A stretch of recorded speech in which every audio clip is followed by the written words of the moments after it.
Wow. You know, I've been talking again for the last 5 minutes to myself because I forgot to click the go live stream. You would think after about, a dozen live streams I'd have this down, but uh, no audio. Uh, really? Because I'm seeing audio on my screen. Yeah, thanks, Brent. So you hear me. Maybe it's just taking John's machine a minute to come out to pull in the audio.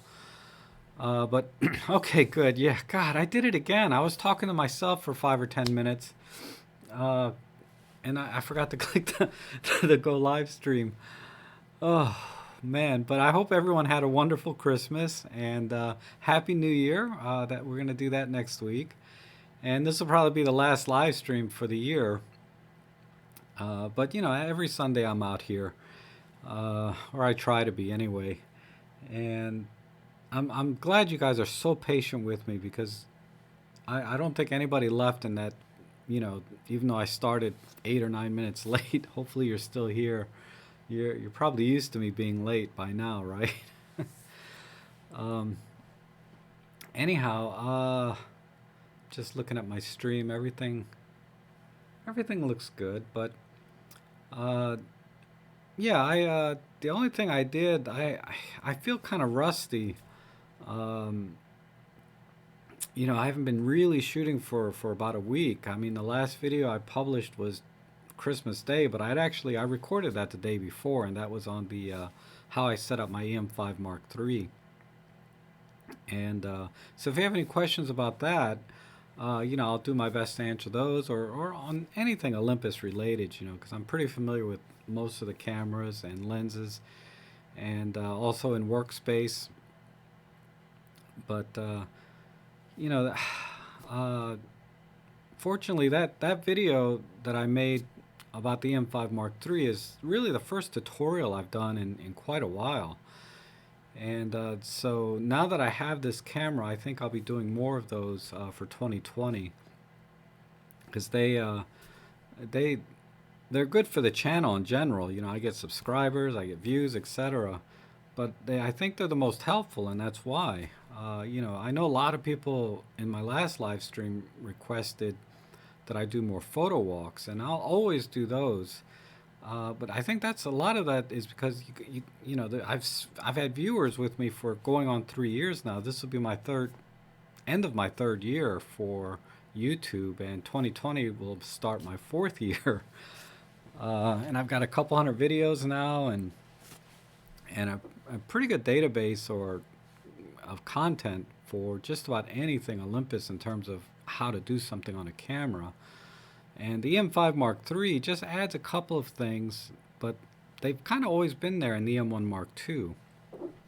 And that's the good thing is the content I'm going to start updating with the M5 Mark III will apply to the M1 Mark II probably 99% of the time, and 80% of the time to any of the other cameras in the Olympus line.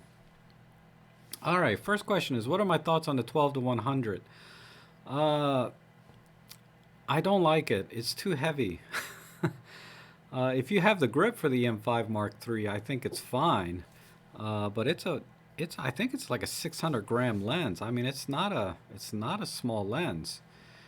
And I like the range, and I think the image quality. Robin Wong and both Robin and Peter did reviews on that lens, and they really liked it up to about 100 millimeters. And then after that, they said they could start to see a little softness, but uh, I think that's true of any super zoom lens, even my 75 to 300. Once you start to kind of get towards its longer end, they get a little bit soft. But I think a better choice for the EM5 Mark III is the Kit 14 to 150. Uh, that to me is a much better lens for that camera because it's about half the weight and about 2/3 of the size.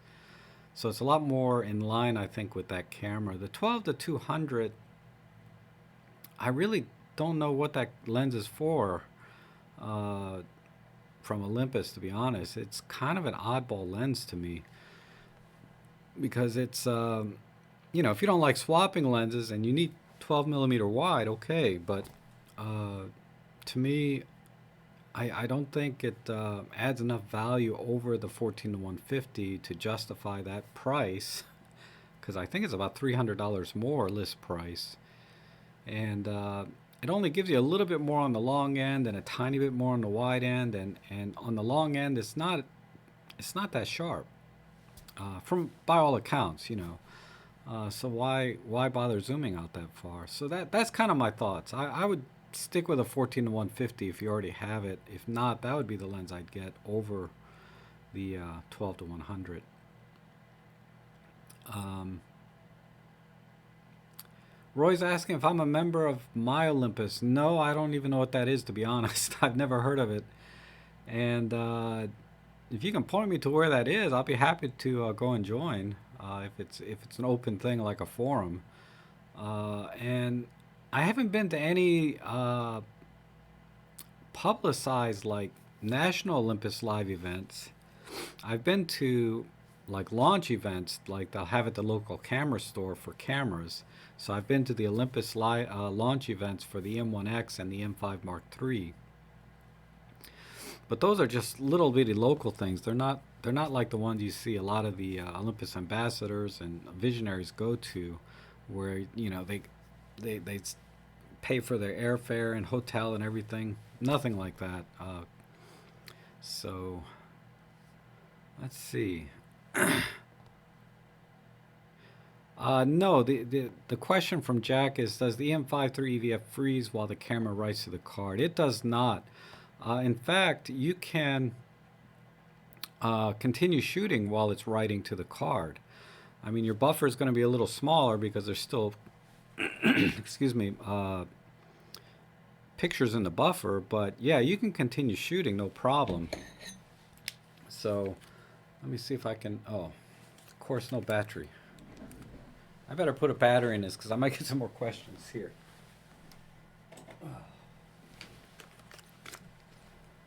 And a memory card. I mean, it does black out while you're shooting, like continuous frames. It doesn't have like that continuous live view while you're shooting. Let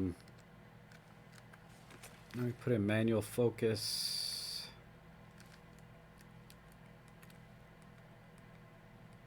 And continuous shooting.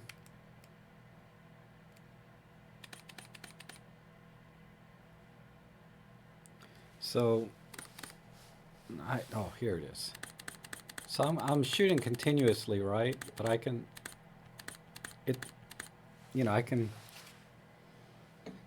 doesn't freeze, basically. It goes right back to live view, but I have instant replay back on for a split second. But even if the camera is playing back an image that it just took, if you push the shutter button, it'll stop doing that and go right back to the live view. But you do get that blackout with the when it takes a picture. Let's see. I have the 40 to 150 Pro and the 112 to 40 Pro lens. Okay, yeah, both terrific lenses. Will they ever release an EM1 Mark III? Yeah, I mean, I would imagine much later in the year, because I don't even hear any rumors about it. Just speculation that they have to come out with one, right? Because it's next. The only speculations that are interesting about that camera is that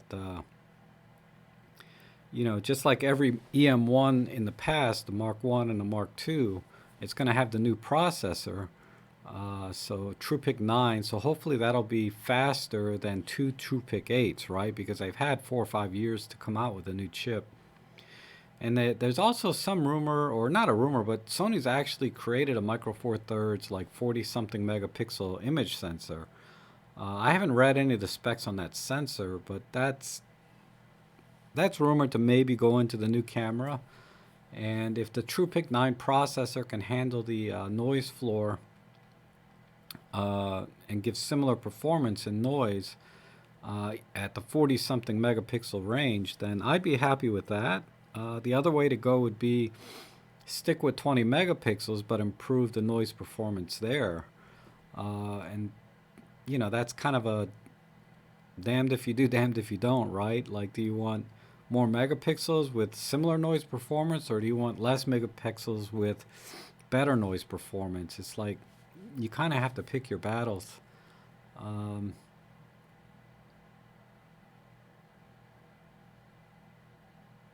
oh, hi, Chuck. Thanks. I'm glad you can make it this time. Jack, I can continue shooting, but there is a momentary freeze. I don't get that. I don't get that. Jack, are you like in continuous shooting, like continuous high or continuous low? I'm I don't I don't get any freeze on mine that I can perceive. Maybe I'm not as sensitive to that as others, right? But my perception is there's no freeze. How do the files on the M12 compare to the files from an X-Trans 4 on the XT30 in terms of sharpness? Okay, I haven't really shot with the XT30 that much since I bought it. In fact, it's been probably 6 weeks now. Um, and there's a lot of challenges when you're comparing uh, the Fujifilm files. And number one is people say that Lightroom does not handle the Fujifilm RAW files very well. So, to be fair, I'd probably have to get the Capture One version, uh, Lightroom editor or Capture One photo editor to really give a fair comparison. But in Lightroom, between the two cameras, uh, the low light performance is a little better, not leaps and bounds, and not enough for me to say I gotta shoot Fuji if I'm gonna go in low light. I don't feel like it's that much better. Uh, Now, in terms of sharpness, again, we have another issue, and that has to do with the raw development module of Lightroom versus Capture One. And in terms of sharpness, yeah, there's not much difference either in that respect. And sharpness is very lens dependent, and I do have the better of the two kit lenses for the uh, Fujifilm, the 18 to 55, 2.8 to f4. And initially, I was a little disappointed in the sharpness of that lens. But a lot of that has to do with also, someone was telling me, I think it was Solar Body, was telling me that it has some shutter shock issues as well at different shutter speeds. So, I mean, long story short, I'm really not qualified to give you an opinion on that because I haven't maximized the performance of the XT30 like I have on the Olympus cameras. Because I can take an Olympus camera and I can squeeze every drop of, resolution and color and ISO performance. I kind of got a feel for how to get the most out of this camera. And when I take that skill set from my Olympus and then I go shoot it side by side with the Fuji, I'm not getting good results with the Fuji, relatively speaking. They're not superior in any way, and that's really the challenge with um, not owning a camera very long, right? And all of these drive-by reviews is they'll review, say, an Olympus camera, give you their opinion, then they'll review a Fuji camera next week, give you their opinion, and then they'll say one is sharper, one has more dynamic range, one has less noise, etc.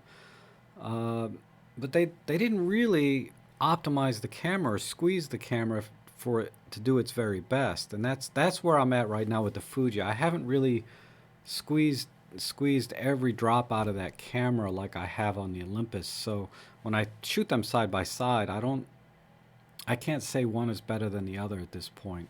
Other than the noise performance, I did notice is just a hair better. Okay, so that was a long answer to tell you I really don't know. Let's see. Dynamic range I haven't compared either, but I can't imagine it's that much better either. I mean, the problem with dynamic range is most cameras they really they have like what they call exposure latitude, and um, they you look at like DxO mark exposure dynamic range, and they'll say this camera has 14 stops, this camera has 12 stops. So Olympus is typically 12, and the full framers are closer to 14 or slightly over, and then the APS-Cs are kind of between 12 and 14. And that dynamic range has a lot to do with the fact that the Olympus cameras capture a 12-bit RAW file. So there's some dynamic range limitation built in right there. Now, can you perceive a 12-bit RAW file versus a 14-bit RAW file is a whole nother discussion that I've seen discussions on. And you know, when you're looking at it on an 8-bit computer monitor, laptop, phone, you're looking at JPEGs. No, you really cannot tell uh, on your average photo to photo, and you have to be in a lab type conditions to be able to tell the difference between the 12-bit and the 14-bit RAW file. And that's what DxO Labs is. They're a lab, right? So they will tell you this is a 12 stop uh, dynamic range. This camera has a 14 stop dynamic range, but that's in a lab. That is not real life, right? In real life, you really can't tell much difference for the average person. Now, the professional photographer that needs every last drop, like if they're doing high-end product photography, or they're doing video production, and uh, those kind of, they're not buying consumer level cameras like EM5s or EM1s. They're buying the medium format cameras and stuff. But anyway, that's the dynamic range noise is another thing that I don't see much difference. The only time I really see a difference is when I go to, say, my Nikon D750. There's a ton of recovery, and so if I underexpose a shot for some reason, I can recover those shadows with minimal impact to the overall image, and I can easily go 4 stops recovery, whereas I can only do about 2 stops recovery on our Micro Four Thirds cameras. And that's kind of pushing it. You could go 3 stops depending on the conditions of the lighting, but generally I don't like to push my Micro Four Thirds cameras plus or minus 2 stops if I have to do any kind of recovery. But full frame, 4 stops on that D750, no problem. But you have to mess up a shot pretty bad that you're going to have to start recovering 4 stops. Uh, if you go to a scene that you have tons of dynamic range, like a typical landscape scene at sunset, right? You have harsh shadows, and then you have a very bright, golden hour sun. Uh, no camera can really handle that. You're going to have to bracket it or do an HDR anyway. So all of these, I don't know why people try so hard to uh, do things in one shot. You see a lot of uh, reviews where they say, look, I can take this picture now. Look how much I can recover here. Look how much I can do this in the highlights. And I did this in one shot. And it's like, to me, that's like trying to light a match in the wind or on the beach, right? Uh, you want to have a little campfire on the beach and you're trying to light a match. It's like, yeah, you can do that, but man, why make it so hard? Just bracket your shots, do an HDR, and no matter what camera you have, full frame or Micro Four Thirds or compact camera, you're going to get a better image. Uh, so I don't like these tests where they test the extremes of the camera, because that's not how photography works. Photography is about getting the best image and using the best techniques to get that image. It's not about trying to push a camera to its extreme, then recover these images, and then you still end up with a mediocre image if you don't expose it properly or bracket properly or use whatever technique with flashes and stuff. So Uh, God, I just kind of went into a mini rant, didn't I? Sorry about that. Uh, but yeah, that it's really, you need to develop your skill as a photographer and not worry so much about what the limits of your camera are, because all of them are, there's no super camera out there where you can take one picture and get the shot. It's always like about the person behind the lens. I hate to use that cliche, but you develop your skill set as a photographer, and you can take any camera out, even a film camera, okay, and get a good image. Um, all right, so let's see. So Fotis, man, that led into a rant. I'm sorry about that. Hi Eddie. Hey Rod, how are you? Oh, you're welcome. Yeah, that Pixco 35 is awesome. Uh, I love that Pixco 35 millimeter lens. I need to take it out with my Pen F more. That's my Pen F lens. If you ever seen my intro on my other channel videos, where I have the Pen F kind of, whatever they call that shot, pan and zoom shot. That's the 35 millimeter Pixco lens, and I did a video on it like 3 years ago, because it's one of the first lenses I bought for my Pen F. Yeah, yeah, it's an awesome lens for black and white, for color, for any of the art filters. It does crazy. Oh, Edmund, you got the M1X, nice. Yeah, you know what impressed me most about that camera was the autofocus and the image stabilization. It is definitely next level. Uh, if I needed it for if I did sports action all the time, I would seriously consider that camera. Oh, hi Peter, how are you? I just noticed you were commenting there. I appreciate that. Everyone, welcome Peter Forsgaard to the live stream. If you haven't seen his channel before, he's a Olympus visionary, but he does a lot of videos on Olympus cameras and photography in general. And he really puts his heart and soul into his channel, and you'll get that when you watch it, that he's truly trying to help you and help you make better decisions uh, for gear as well. Um, let's see. Yeah, but a slow memory card, maybe, yeah, that's a good thought. I always use V30 or UHS. What do they call it? Oh, shoot, I got a million of them here, but the print is so small. That doesn't count. This is a UHS2 card. You don't really need this for our cameras. Now, I did a test on SD cards where I compared this UHS2 versus, the standard UHS1 cards. And yeah, this is fast, but in practice, this this will not hinder your camera too much, if at all in real life. The where these UHS2 cards really help you is in post production, because you can offload your images so fast off this card. You're not waiting, 10, 15 minutes to offload 1,000 images. You might wait like 1 or 2 minutes at most. So I recommend this if you do if you do a lot of post production. UHS2 is the way to go.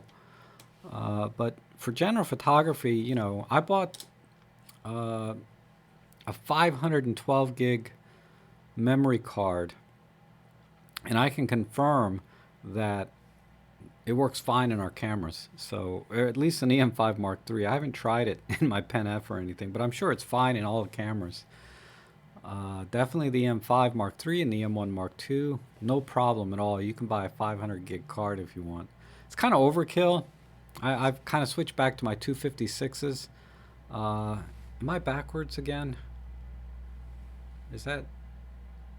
I don't know. This is my right hand. Okay, yeah, we're good. I keep having this mirror image on my live stream. I don't know what I'm doing. Um, oh, hi Plato. How are you? Hi Roy. What's my thoughts on glass lens protectors? Okay. Uh, Sorry, I have to back up a little bit.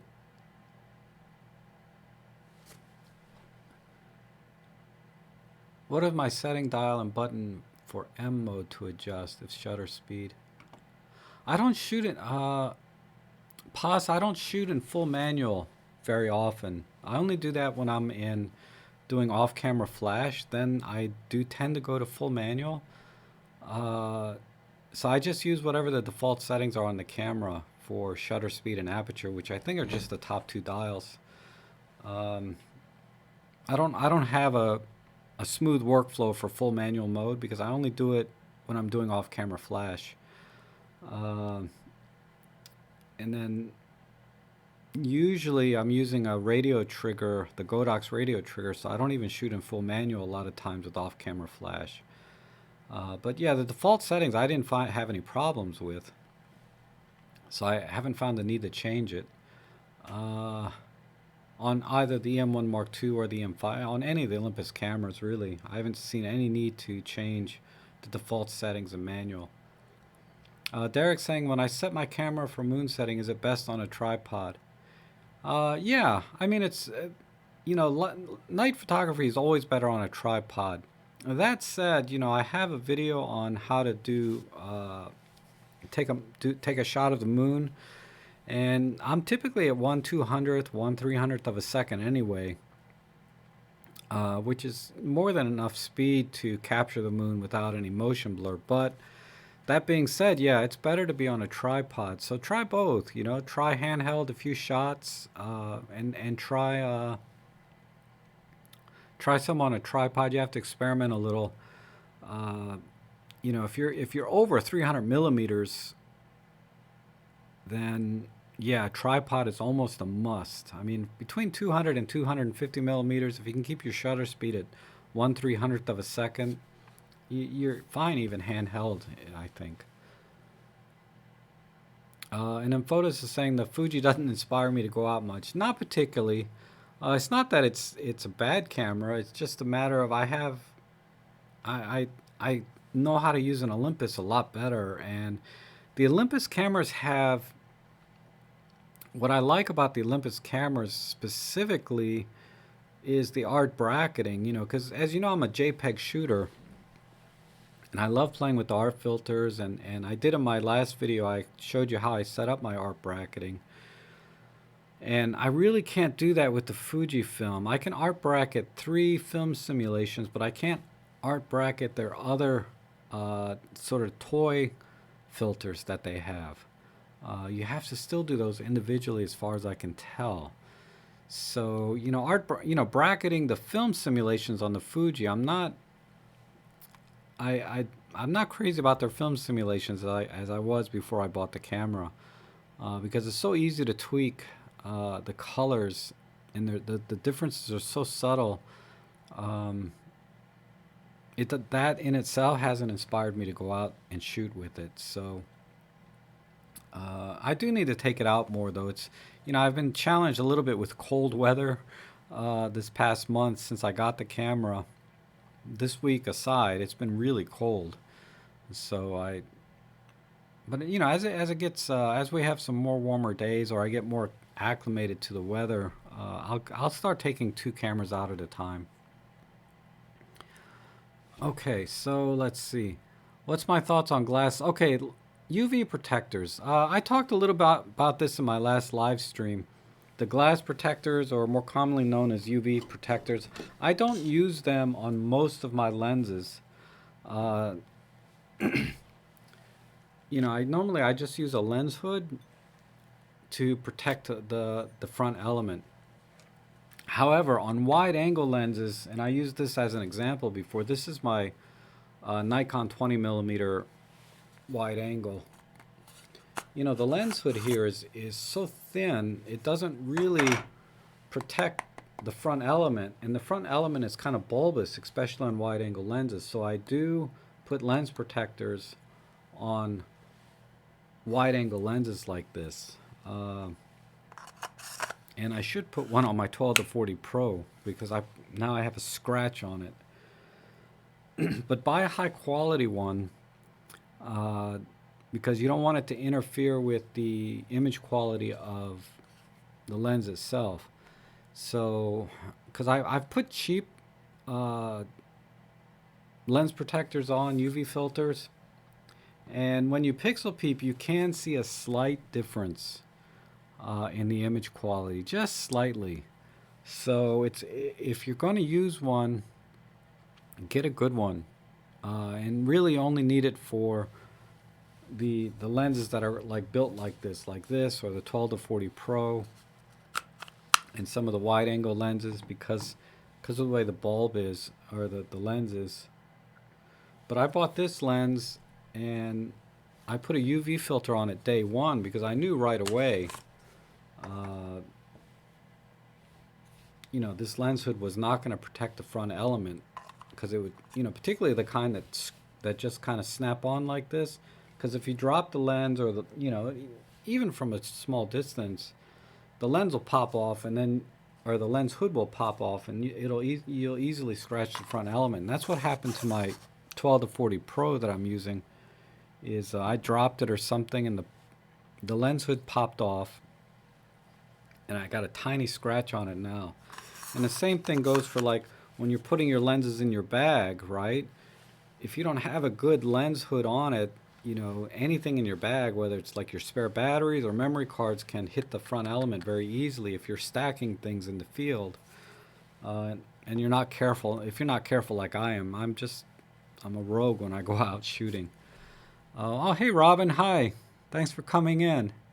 Everyone, Robin Wong is here. He seems to be one of my regulars too as well. That's awesome. And just like Peter, he's very gracious to answer your questions if you have any. If if I get kind of long-winded on some of mine, sometimes they kind of come in and answer questions in between. Um, let's see. Hi, Rob. I'd like to buy. Oops. Let me scroll it. Man, things have been flying in here. So that was the glass lens. When I switch my EM5 I hear a little sound like a sensor moving. I hear it. Yeah, that little sound, Plato, is just the image stabilizer moving the sensor into position. So when you turn the camera off, however, the sensor just kind of just drops by gravity, right? Because there's nothing to hold it in place. And then when you turn the camera on, the camera moves the sensor, to the center, and then starts adjusting. So don't worry about that. They all do that. Omar says, in an EM1 Mark III, I would like to have better EVF. Yes, I agree. And higher ISO performance, always. It's always good to improve ISO performance, right? I got an offer from Olympus to buy a 25 or a 45 for half the price before the end of the year, so I ordered the 45. Good choice. It's a tough call between the 25 and the 45. I did a video on the best first prime lens for beginners, and I went with the 45. Although the 25 was a very close second when I was kind of making that decision. And my rationale is always, when you buy a lens, you buy it for a very specific reason, particularly primes. You buy it for a very specific reason. And I felt like the 45 would expand your photography more so than the 25 if you're trying to grow your photography. Because the 25 is already kind of covered by your kit lens, right? And to some extent, the 45 is as well. But the biggest difference on the long end is the kit lens is at like f5.6 and the 45 is at f1.8. So there's a big gap. Even though the focal length is similar, there's a big gap there in terms of aperture. Whereas on the 25 millimeter, it's only like a one or 1.5 stop difference between the kit lens and 25 millimeter prime. So I didn't feel like that the 25 millimeter prime would expand your photography as much as a 45 millimeter prime. So I think you made the best choice there, and that's kind of my rationale for it.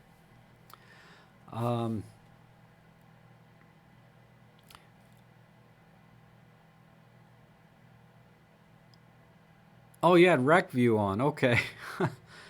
All right, Jack. Yeah. That would explain the pause, right? Happy New Year, George.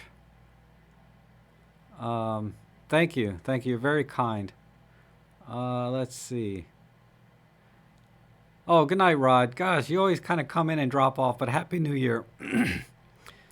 Wow. I'm way behind here.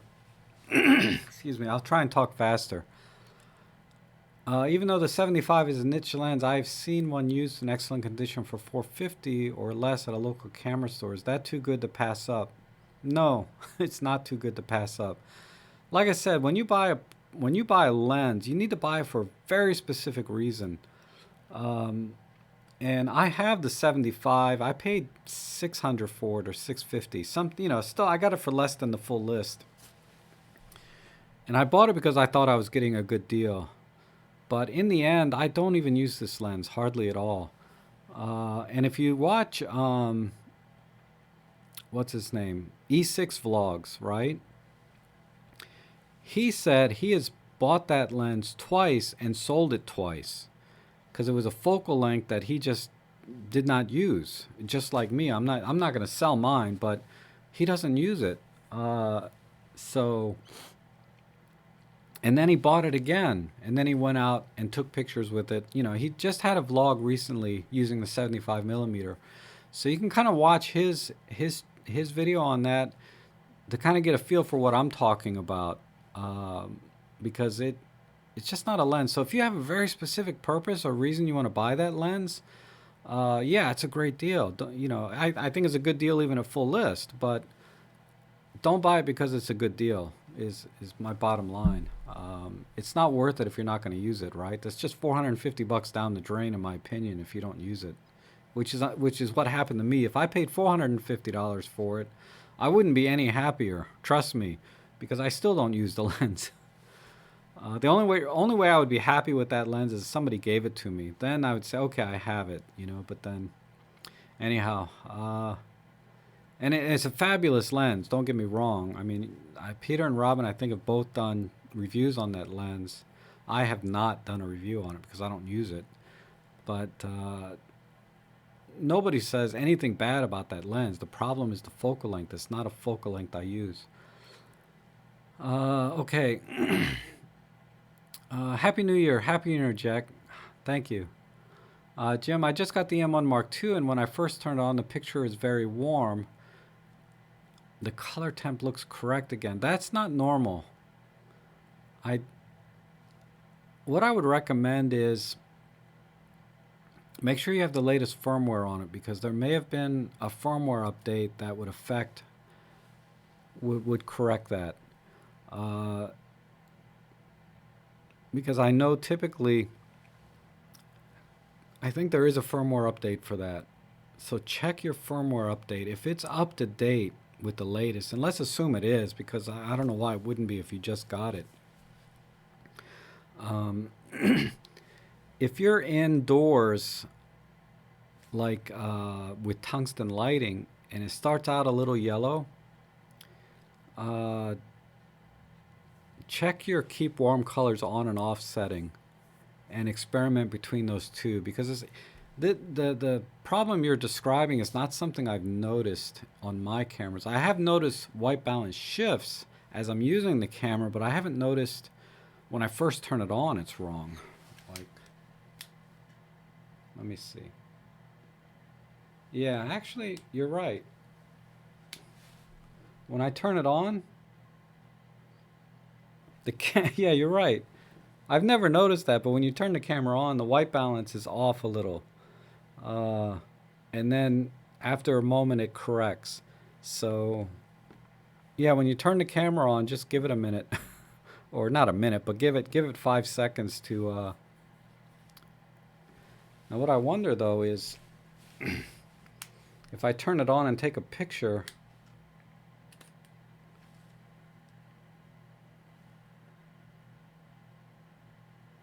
Oh, no, the white balance seems fine. If I turn it on with the shutter button down, let me see.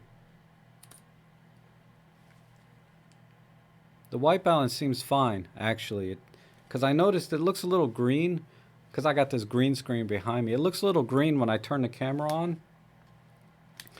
But when I take the picture, the image itself doesn't have that green tint. So it looks like it's just the live view is not updating right away, but the camera itself will get the correct white balance if you need to take a picture instantly as soon as you turn the camera on. So don't worry about it. uh, it's normal. Let's see. I've got the. So hopefully that helps, Jim. Uh,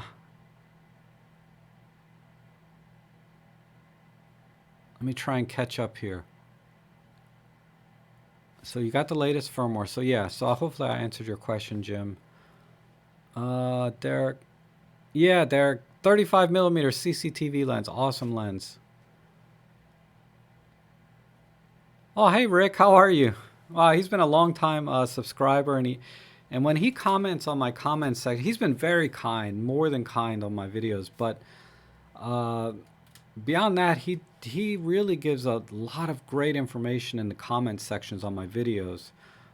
So if you ever see a comment from him on one of my videos, expand it out and read more because he gives a lot of great detail, and many times he also provides references and links to uh, his threads so that you can sort of research more on your own. And he's a professional photographer. I forget where. I think in England.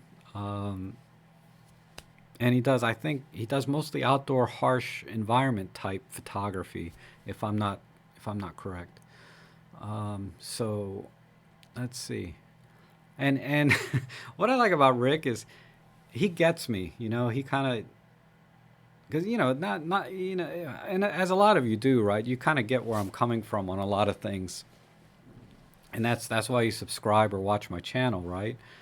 Uh, because a lot of times I'll make videos that are more from my observation of using the camera and what my experience is versus I don't know the technical details or I don't know the I don't have the full like professional experience in whatever aspect I'm talking about. But Rick comes in and he always backs me up and says I was spot on. So I appreciate that. Okay. Yeah, Robin's confirming just Robin says when you turn the Olympus camera on, the white balance on the LCD EVF may be off, but the image capture is perfectly okay. And I just confirmed that with just now. So, and just so you know, if you're holding the shutter button down when you turn the camera on, it'll take a picture as soon as it's ready. Let's see.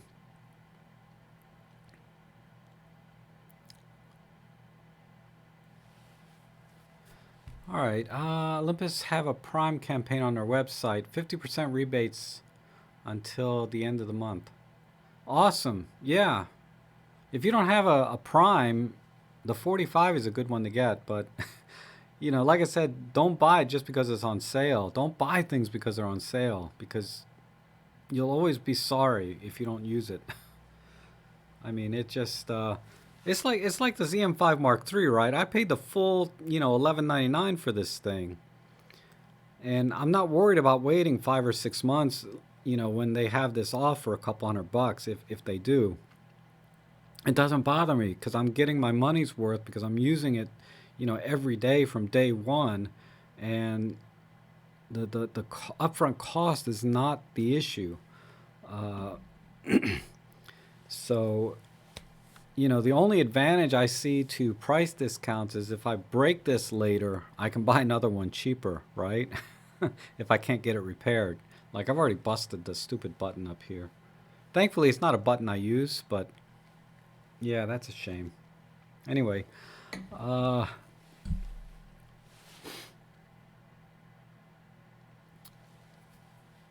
but that's thanks for the update on the Kent on the sale on the lenses because if you do need a lens, now's an awesome time to buy one, and you don't have to buy it from Olympus because I found that whenever Olympus has a sale, usually all the other outlets like Amazon will match that price anyway.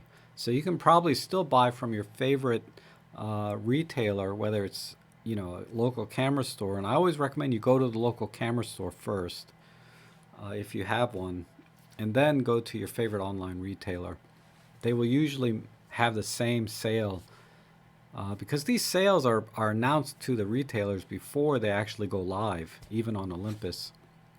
The only time the Olympus website has a particularly special deal over and above what I found online otherwise is like in the refurb section, they'll have a 20% coupon time to time that, like the EM1 Mark II with a kit lens was like $378, and then they had 20% off of that. So I was able to get an EM1 Mark II with a kit lens for less than $300. That's not something you see very often anywhere. Nobody matches that price. Okay, so Roy's saying is looking to do some flash photography or abstract art. In Olympus equipment, there's wireless commander and wireless receiver. What's the difference? Or is there third-party ones? The wireless commander, I believe, is the radio trigger transmitter, right? That you put on your camera. And then the receiver would be for flashes that do not have a built-in radio receiver. I'm not that familiar with Olympus gear. Maybe Peter or Robin can answer that better than I can in terms of using the Olympus wireless commander, which is the transmitter, and the receiver for flashes that do not have a receiver built in. I've kind of skipped the whole Olympus flash line. The only advantages the Olympus flashes have over, say, a third party is the weather sealing. Now, you do pay for that, as you pay for quality, longevity, and the overall quality of their flashes. Yeah, they're worth every penny. But I've gone with a third-party Godox system with their radio trigger, and the flashes all have radio receivers built in, so I don't need a separate receiver. And that's just the route that I went with Godox. So I think if you're Roy, if you're just doing this kind of getting started, start with a third party and I recommend Godox over any other third party brand because their one trigger works with any of their modern flashes. You have to be kind of careful with other brands where, as they over the years they come out with new flashes, you need to get new triggers to work with them. But with Godox, that's not the case. It's compatible across all their flashes that have built-in receivers. And I have tutorials on how to use the Godox transmitters and flash receivers, so you'll get some support there as well. Sandeep says he's unable to choose between the 45 and the Lumix, between the Olympus 45mm and the Lumix 42.5mm. The obvious advantage of the Lumix is the GH5 body. While it makes sense, yeah, get the 42. If you have a Panasonic body, get the Panasonic lens. There's always a lot of hidden things when you buy the same brand for the same camera. I wish Maddie was here. He's a Panasonic guy.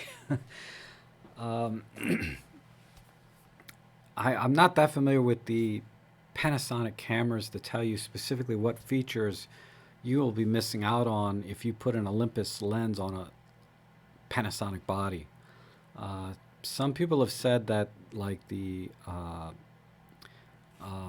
lens corrections for the lens corrections, where, because every lens has certain imperfections, whether it's purple flaring or chromatic aberration or vignetting, all of these things are corrected because Panasonic has their lens database in every one of their cameras, and it will correct for that lens when you attach a Panasonic lens. But I cannot say that's the case if you attach an Olympus lens to a Panasonic body, if they're going to have that same database of lens corrections for the Olympus lens. So I always buy, when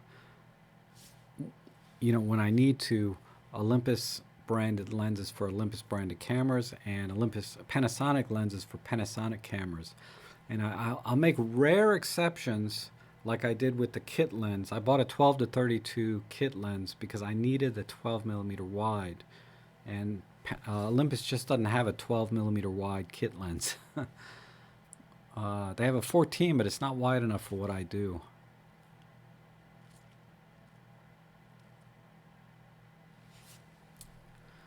Uh, yeah, buy low, sell high, right, Roman? I played that game for a little while, and it just, you know, man, you have to be on it though. I, I ended up with more gear than I sold. That's why I got so much crap. I'd like to start giving it away on my channel, but then, man, the shipping and handling is so expensive. I have to think of a way. Maybe if you guys are willing to pay shipping and handling, I can give away some of my stuff. But I'll think about that. I'll have to do an inventory of my crap, and then I'll think about stuff I can give away. Because I've got two 25 millimeter f1.7s Panasonics. I got two of these. I don't need two. I just need one. So maybe I'll give one away. Okay, let's see. But like I said, I got to do an inventory and then really think if I can do that or not.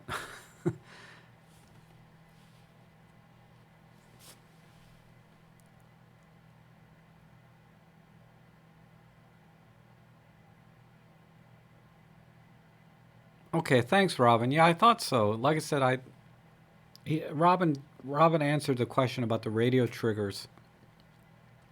So you need the FL700.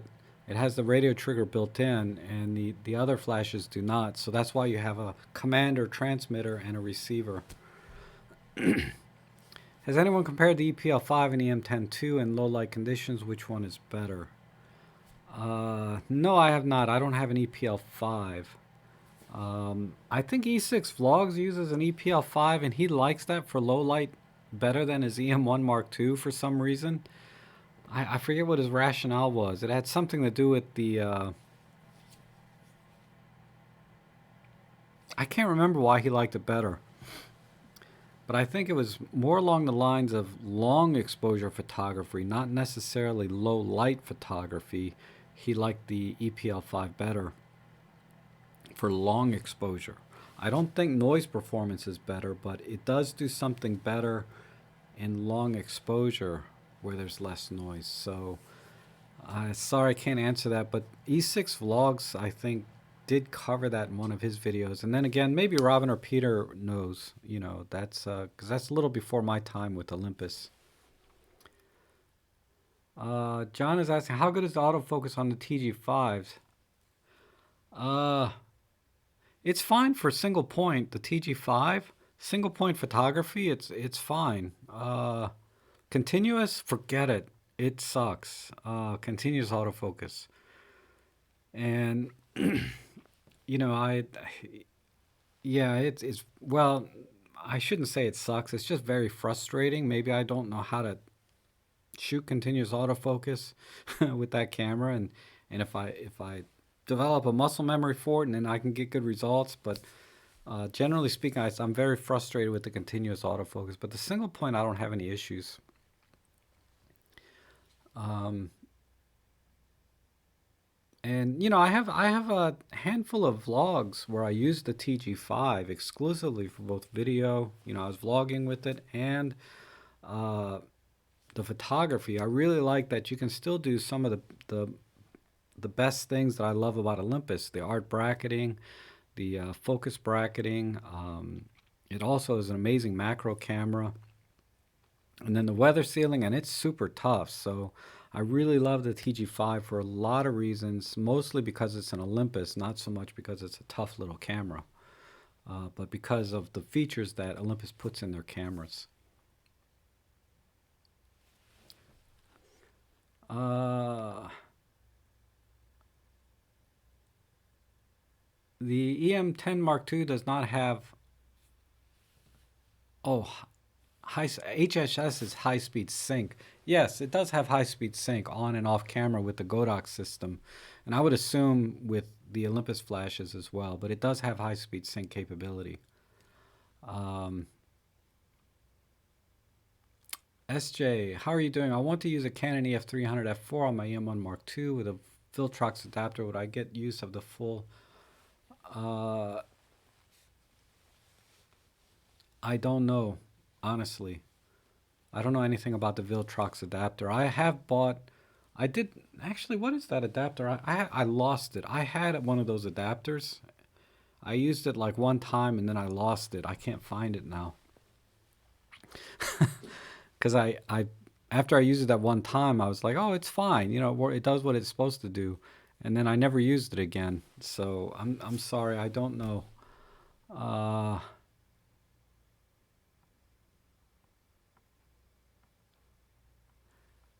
Roman. I've never used a Metz flash. I've heard good things about it, um, but I've never used one. They're very pricey new though. I know that. I'm content with the Godox. You know, it's I think it's worth the Godox is worth what it costs. You know, the Godox. It's not that you know like the TT350 is $85, and it's not that it's particularly a good deal, right? But it's the overall Godox system is what makes it work. Is because you can use one trigger with any of their flashes, and they have their own built-in transmitter receiver every flash that they make. So you could get away without even using a trigger. You could just use one flash as the trigger, uh, radio trigger, and then set up all the other flashes as receivers. So I like the functionality of the Godox system, and that's what builds the value in that system. Just like our Olympus cameras, right? Because you can get better image quality out of other cameras uh, under different conditions, but the overall system is what keeps me in Olympus and everything I can do with it. And I feel like Godox is the same way, but I don't know anything about Mets other than I've never heard anything bad about it. uh,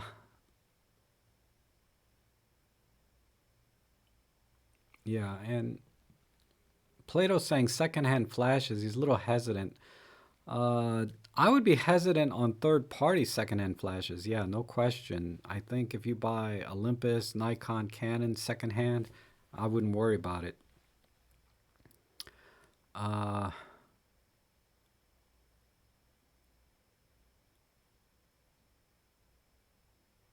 Pass has asked me, how do I edit and post? You know, I don't do much HDR. Um, and my editing and post, I do very little as well.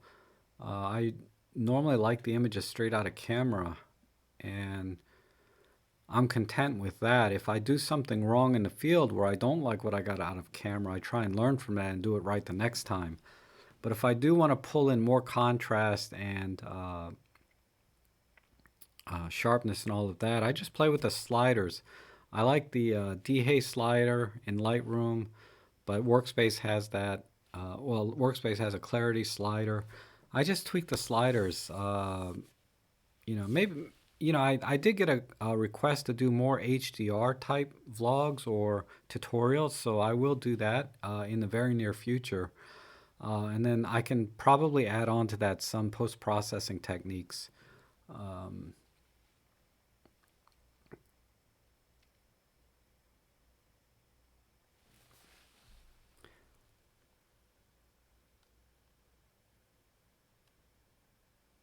okay, wow.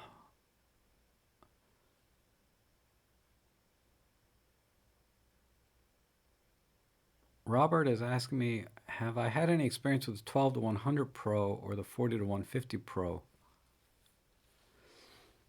I would get the 40 to, I don't have personal experience, but I would get the 40 to 150 Pro.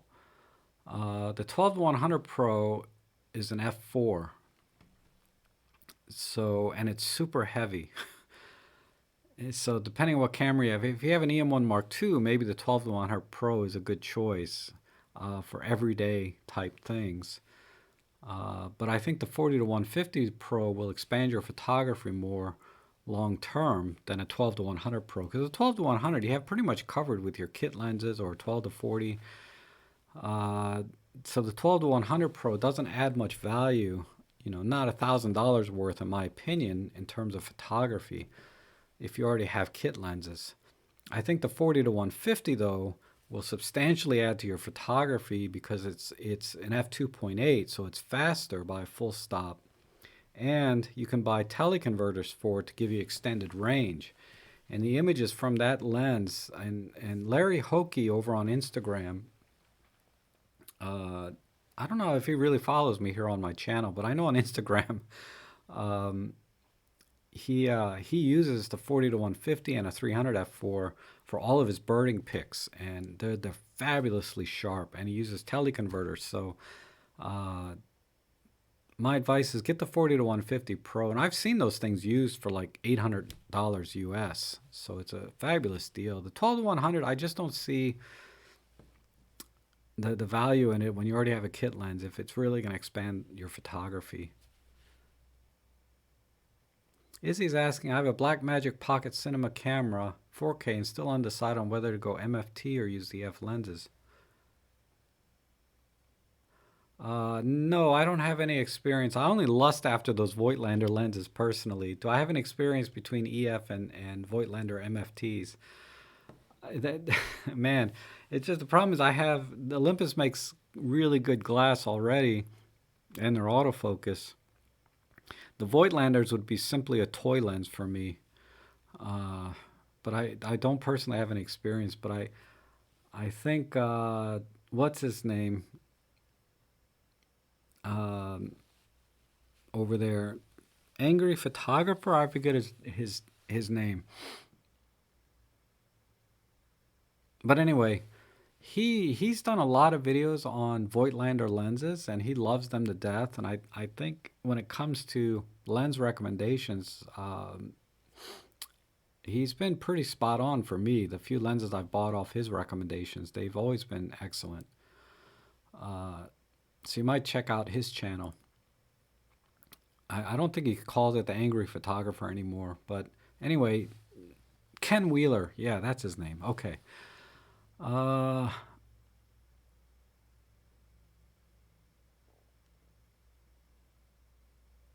on the white balance, could try using sleep mode in menu D instead of powering. It'll get things working quicker. True. True. Um, Usually my problem, Rick, is not because I can't get the camera on fast enough. It's because I'm in the wrong shooting mode when I want to take a picture.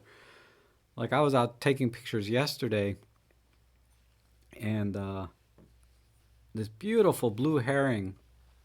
I'm sorry, someone corrected me. I kept calling them herrings. That's a fish. A blue heron is a big fishing bird. You know, it eats fish. Flew by, and I was like in my single shot stills photography mode, and anyway, I got the shot, but it was a silhouette because I didn't have my exposure settings or anything set up for birds in flight. So usually my problem is being in the wrong mode for shooting particular things rather than having to be quick on the gun. Okay. Izzy saying, do not buy the Viltrox. It's terrible. Okay. There's some feedback there since I don't have any. Thank you, Izzy. Happy New Year, Shreyas. I have tried Capture One for post-processing when I had my Nikon system or when I was shooting with my Nikon. And it's excellent. It's much better than Lightroom in a lot of ways. I really like the color dials and wheels that they had. And yeah, the learning curve was very steep. Just like it is with any new software. But once I got into it, I much preferred Capture One over Lightroom. I felt like I was able to get the image to where I wanted it in the end, and it was just, if you pixel peeped, it was just a hair sharper as well. It was doing a better job at the raw processing, at least with my Nikon files. The only reason I didn't switch to Capture One is because of Photoshop. Photoshop does a lot of heavy lifting for me in my professional real estate work that Capture One cannot do at all.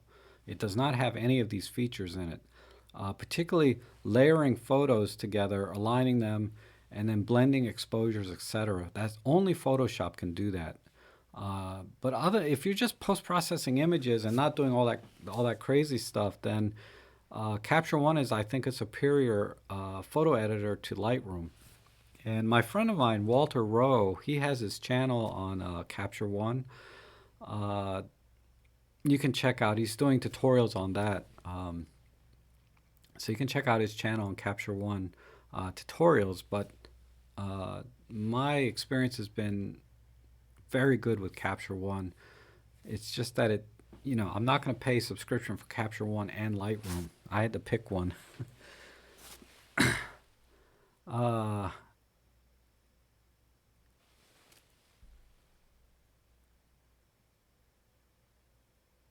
oh, wow. Red focus light. Okay, so hold on. I just scrolled and then it jumped 2 pages.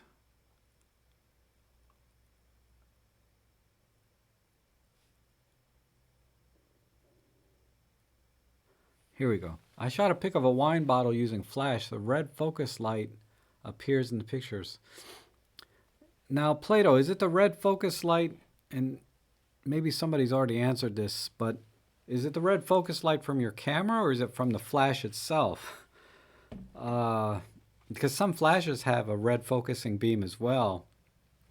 And if it's not an Olympus flash, maybe that red focus beam is out of sync with the Olympus camera. But that should not be the case if you're using Olympus branded flashes with your Olympus camera. If it's the light from the autofocus assist from the camera itself, that's never happened to me, so I can't say that that's been a problem. But I always turn this off anyway. So turn the autofocus assist lamp on your camera off, and then take a picture and see if you still get that red light. Then that means it's coming from the flash, even though you may not be able to see it with the naked eye. Sometimes the flash sends an infrared beam that might be that your camera might be picking up that you can't see with the naked eye. So give that some thought. If that might be the issue. Roy, you won. You won an EM5 Mark III. My God, that's hitting the lottery, man. That is awesome. Wow, you entered a competition and won an EM5 Mark III. Man, I'm so jealous. Uh,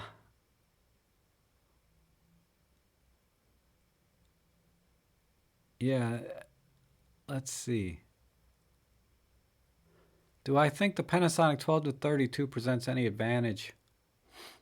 It does seem like I haven't picked. Jose's asking if I think the 12 to 32 has any advantage over the 14 to 42, other than being wider. I'd say no. Uh, it might be a tiny bit more contrasty. I don't know if that means it's a little bit sharper too, but I did like the color a little better out of that. But no advantage. The main reason I bought it was for the 12 millimeters. So I haven't been paying attention to the actual side by sides. I should do that. I'll do a side by side with my 14 to 42 versus the 12 to 32, and give it an honest effort to see if there's any difference between the two in terms of sharpness and color. But I am feeling a little. I am feeling it. I am feeling a difference. But I can't objectively say the 12 to 32 is giving me a better image, because I haven't actually compared them. But subjectively, it feels like it. Uh, Hi Rob, excluding video and other extras, how would you rate the image quality M5, EM1 Mark II versus the Sony A series? I'd say it's just as good. I mean, I've never shot with a Sony A6 series, so I can't give you uh, a legit opinion on that. But I can tell you when I compare my EM1 or any of my Olympus cameras, like I was comparing my EM10 Mark II against my Nikon D750, and at low ISOs, at regular ISOs, there wasn't enough difference there for me to want to keep shooting with the Nikon. And So I don't miss shooting with that camera at all. Uh, so I can't imagine an APS-C Sony camera would be any better than my Nikon D750. Not in any way, shape, or form. So I can only extrapolate that I don't think there's any difference, really, enough difference between a Sony or Nikon and Olympus or any of these cameras uh, in terms of image quality. Now, there's an argument that I got that people hammered at me over and over again that going to a larger sensor will allow you to capture images in lower light situations like event photography, right? Where you're constantly pushing 6400, 12,000 ISO from scene to scene without notice, right? The lighting can change very quickly, not because the lighting's changed, but because you're moving from room to room and the lighting can be very different and you have to be able to capture an image quickly. And I can see where, in those situations, the camera becomes a tool and you want the best tool available to you at any second. And they shoot, full frame, D750, very popular camera for that kind of scenario. I can see that, I can appreciate that. On the other hand, a skilled photographer will still capture a great image, if not more memorable images, right, for those scenarios, regardless of the camera that they have. And I think it's a little bit unfair to compare, and tell somebody, yeah, go buy a full frame because you're going to be able to handle these situations all the time, when you should be giving them advice about how do you capture that moment, that memorable moment, right? How do you do this? Forget about the gear. Learn your trade, learn your skill, and make the most out of uh, the moment, or make the most out of that moment so you capture that image correctly. And nobody's going to care about, if it has noise in the image, if it's a little bit out of focus, etc. They're going to say, man, you really captured that moment. This is my favorite picture. And if you look at a lot of the best images over history, right? Photography, uh, nobody complains about noise in the image, right? Because there's a lot of fabulous images from throughout time that are iconic, and because they captured a moment and not because it had technically high dynamic range, low noise, etc. So anyway, but if you need a technical answer on that, a larger sensor is going to give you a better image, uh, on a chart. But I don't think in real life there's enough difference, because there's a lot more to a camera than just the sensor and image quality. And that's why I'm sticking with Olympus and love using Olympus, because I can have so much more fun with this camera than any other system I've used. And I've tried Panasonic, Sony, uh, Nikon. Those are the three that I've tried personally, uh, and I still go back to my Olympus cameras. Okay, let's see. I don't have any rumors on an f1.4 pancake lens. It's possible though, no question, but not. I haven't heard any rumors. I just bought an EM5 Mark III and I can't find any way to save the custom settings on a computer. The Olympus workspace says it cannot do this. I haven't tried it myself, but if Workspace says it can't do it, then it can't do it. And that wouldn't surprise me, because they did remove a lot of the features out of the M5 Mark III that were available on the M5 Mark II and the M1 Mark II. Well, when I say a lot, I'm exaggerating it. They removed some features, and that was a very deliberate move, as far as I can tell, by Olympus to distinguish their mid-level camera versus their flagship cameras. And I think that's unfortunate. I don't think, because that's not something Fuji really does as much as they did on the Olympus. And Olympus is not as bad as, say, Canon, but they shouldn't have done that. They should have let us uh, keep some of the features that are available on their higher end cameras, like they did with the M5 Mark II.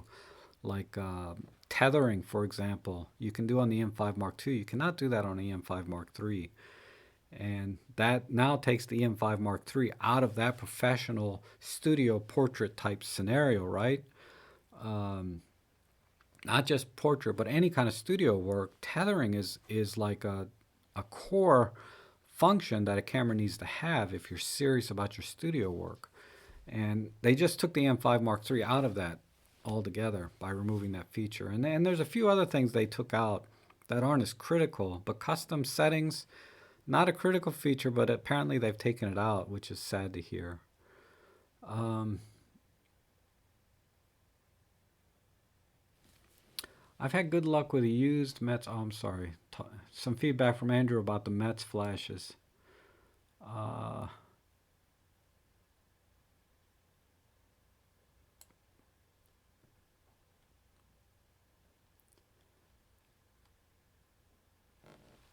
okay, Robert's saying I recently got the M1 Mark II. Does the faster lens?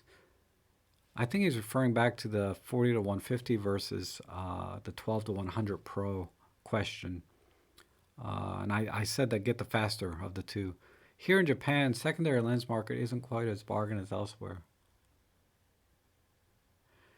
A faster lens does not negate the need of image stabilization, mainly because you're at much longer focal lengths.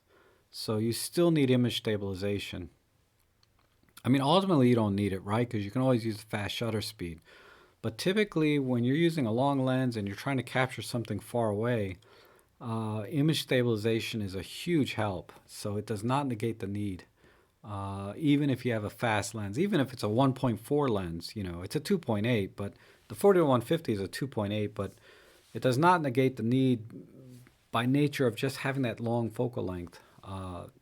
Focal length is really the biggest issue with stabilization or blurry images is when your focal length is too long, you're going to get a blurry shot without image stabilization or a high shutter speed. So, uh, yeah, on the wide angle shots, yeah, image stabilization is not as critical, 12 millimeters, etc. But yeah, okay. So hopefully that answers your question. When you use fisheye correction on the Olympus 8mm f1.8, how much of an image is cropped? Does it become more like a 9 or 10?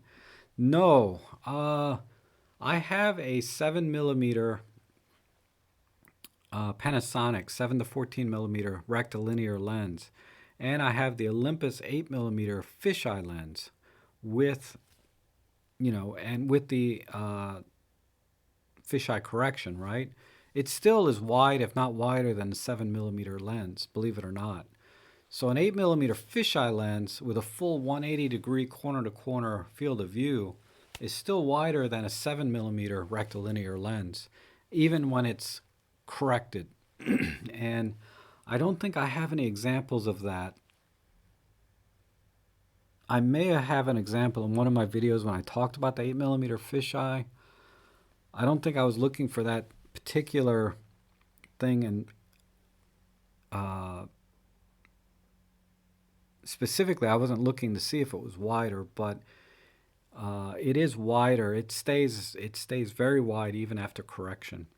I mean, you get all of that wide angle distortion still, perspective distortion, but that's true of my 7mm rectilinear lenses. So yeah, it's super wide still. Uh, oh, Terry is confirming what I just said. Thank you, Terry.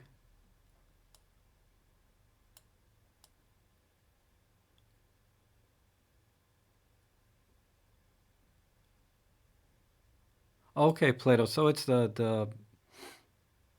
Godox trigger.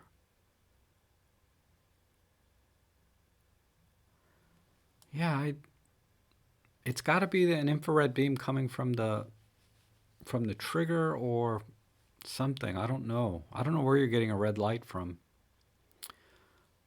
Can you talk about printing larger images with Olympus? I enjoy photography on wilderness backpacking trips and looking to print large on metal that can be viewed up close. Hi, Scott. Yeah, I haven't printed large with my Olympus, so I cannot speak to that. there are videos that I've seen where people have printed large with the EM1 Mark II. They were comparing the EM1 Mark II versus, I think it was a Canon full frame camera. And they printed large, large prints. They were 36 by 60. I mean, they were big prints. They weren't poster size. I mean, billboard size, but they were like poster size prints.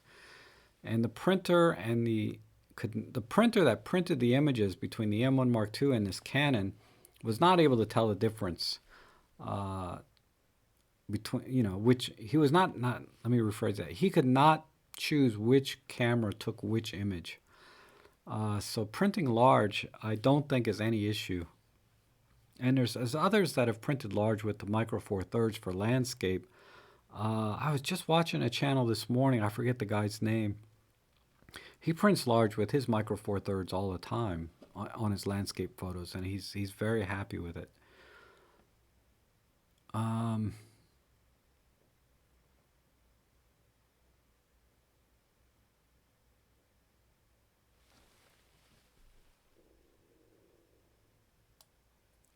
I underexpose. Yeah, the auto Kent is saying the auto HDR function in Lightroom is works great, and yeah, I can agree with that. I think it does a great job. Um,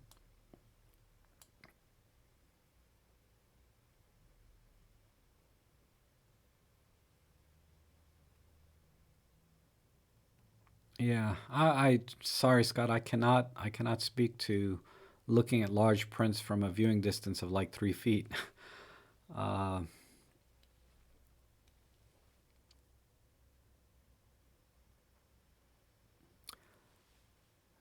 Rick is suggesting I do a video on setting up the mode lever.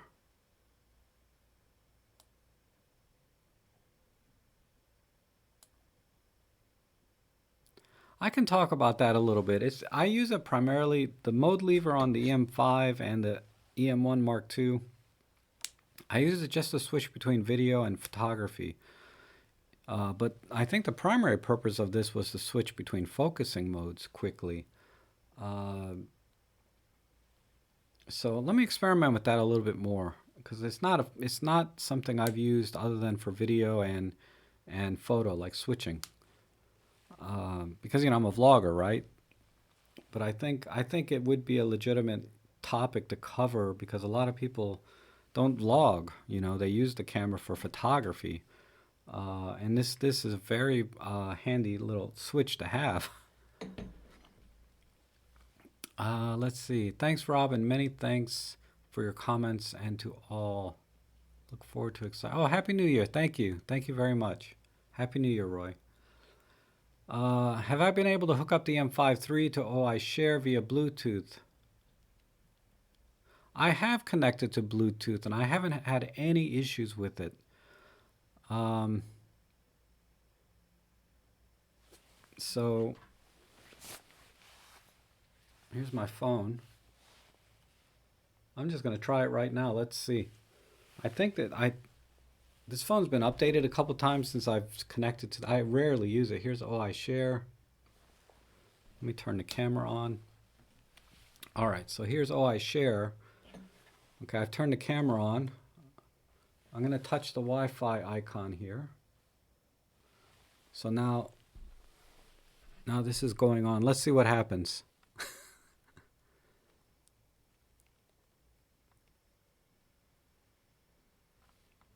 I got nothing. I'm waiting.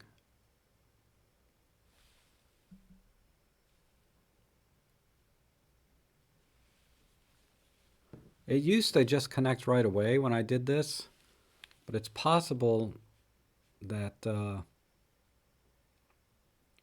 my phone unregistered my camera, and now I have to register it again. But once it's registered and everything, usually that's all I have to do is just turn them both on and they connect automatically. So if I go in the easy setup, like I put the icon on and I scan this,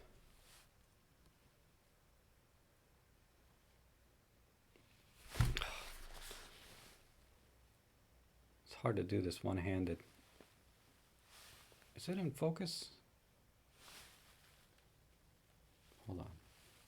I have to make sure this is in the right place. There. Start setup, register. Okay, I'm going to re-register the phone.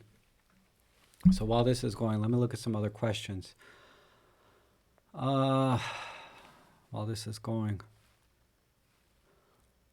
how about a starter camera with I'm sorry, where am I?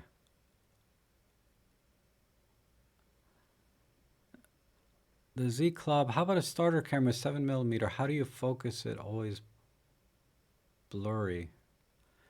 With wide angle lenses, they are difficult to focus because everything's so small, right? When you're looking through the viewfinder. Depth of field aside, they're going to have a huge depth of field. But, okay, this is registered. So now that it's registered, it's connected. Because I can see the little blue thing is lit up. So if I go into remote share, but yeah, focus peaking is really hard to use with a wide angle lens because everything is in focus almost uh, based on the focus peaking. So I'd recommend just zooming in with the magnifying glass and manually focusing with wide angle lenses. Oh, so yeah. So it connects. I'm not really having any problems. So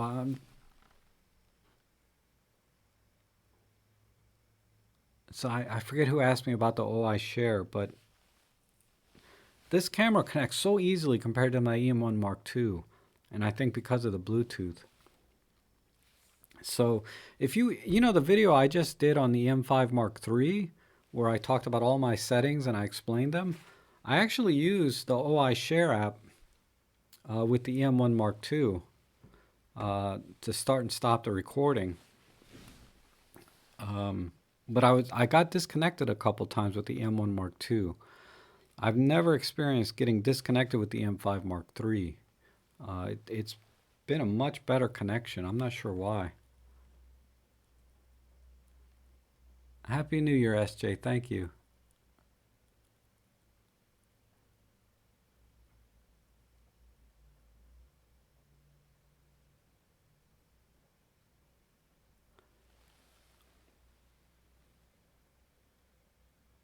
Oh, hey, Roman. No, I only have the two cameras, the M1 Mark II and the M5 Mark III, that I would ever connect to OI Share. I don't like using the app at all. And because I was having so many connection issues with all my other cameras, but it seems like with the M5 Mark III, I'm not really having any issues. The Olympus 75 to 300 is on sale right now. I see mixed reviews. Is it worth to pick up, or is there other lens coming on the line to match the price? I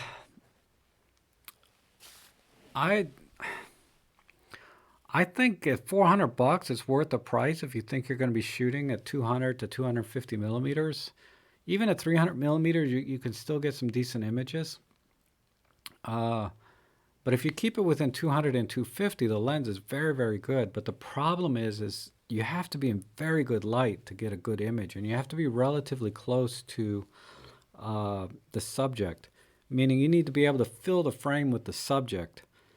Because the further away that subject is, the smaller it is, the less pixels it's going to take up on your sensor, and it's not going to look good. So, but I have gotten terrific images out of it in the past. I've been having trouble lately because there hasn't been enough light. Like today is super cloudy and dark, and it's just not going to work. So if you think you're going to take pictures in the winter, think again. It's tough, man, when it's cloudy out.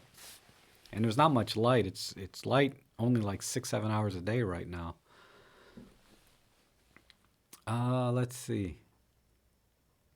But I don't think there's any other lenses coming out that'll be better. I think they're talking about a 100 to 400. You may want to wait for that and see what the reviews are on that and what the price is. But yeah, so it might be worth waiting rather than buying a 75 to 300 right now to see what that is. Because the 75 to 300, definitely over 250 millimeters, is a little bit too soft, in my opinion, to really use and be happy with, even for an amateur photographer. Under 250, right around 200 to 250, it's very good. And I think any amateur photographer should be very happy with that.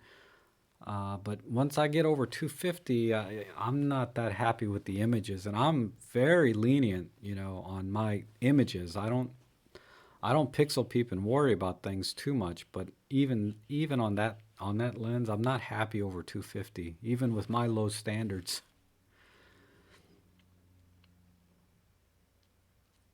Okay, Bruce. Yeah, sorry if Bluetooth is not working. Oh, you use Apple. Yeah, I'm not familiar with Apple products.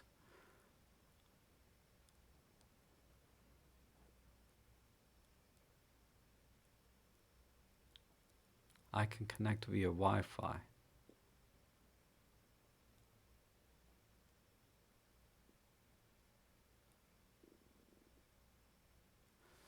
Okay, good night, Terry. Thank you. Happy New Year. Sorry I missed you. Uh, Bruce, with Bluetooth, I thought the camera could communicate to the phone and transfer images in a more seamless manner. Maybe not. It's still manual, the Bluetooth image transfer. You still have to select the images to transfer.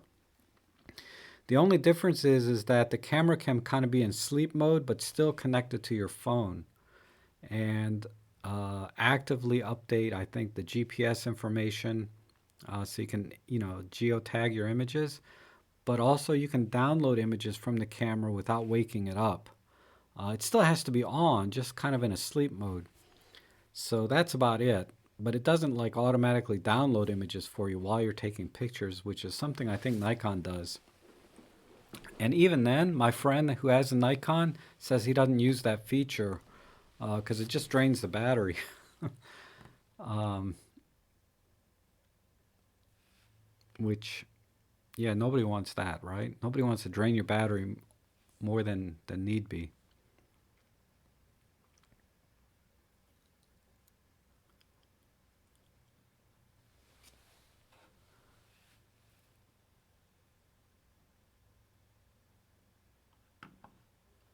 Okay, I think I'm caught up. So if I missed anybody's questions from before, just ask me again now because there's no way for me to go back and look at this point if I missed a question. Because I really want to try to answer everyone's questions best I can.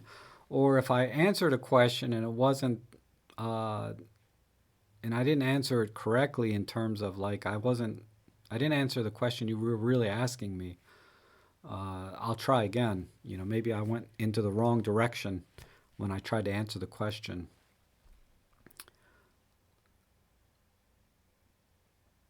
I got a EPL1 from a friend that I can confirm the focus is better now.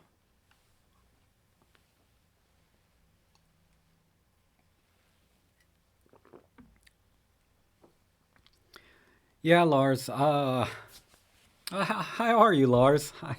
Lars has been a long time viewer as well, and has always been very kind. I appreciate that. Yeah, I don't see, but also very very critical if I remember. Not critical, but um, what's the word I'm looking for? He's not. He's very objective in his decisions.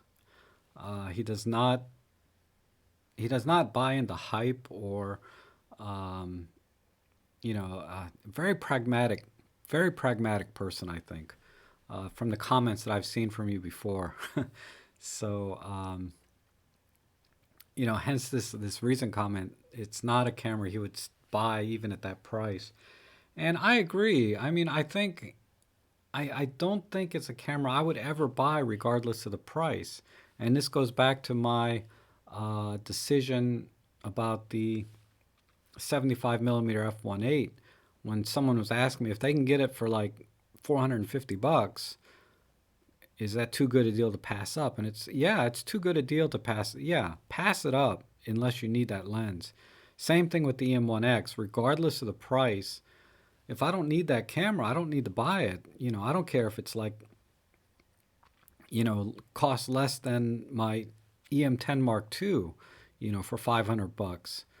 It's 500 bucks wasted on me, because it's not a camera I would use. I mean, super deal, right? But um, it's just not a camera I would buy because I don't want to carry a big camera. The M1 Mark II is a little bit over my limit of what I like to carry as it is. And the M1X would just not, and it's not offering any specific advantages that I would use, in the sports action side. I'm not a sports action guy. If I was out in the field and I needed, the super duty build quality and weather sealing, and I needed the high speed action focusing capability that it has, superior to any camera that Olympus has, um, or superior to a lot of cameras for that matter, I would assume. I don't want to say that, but it's definitely superior to any other camera Olympus makes. Uh, those are things I just don't need and don't need to spend 500 bucks on, $2,500, whatever the price. It, there's never a deal good enough for me to buy something anymore. And my experiences with that 75 millimeter f1.8, it's just money down the drain. No matter how good the lens is, it's a fabulous lens, but it's wasted on me. Just like a 4K monitor would be wasted on my dying eyes. Um,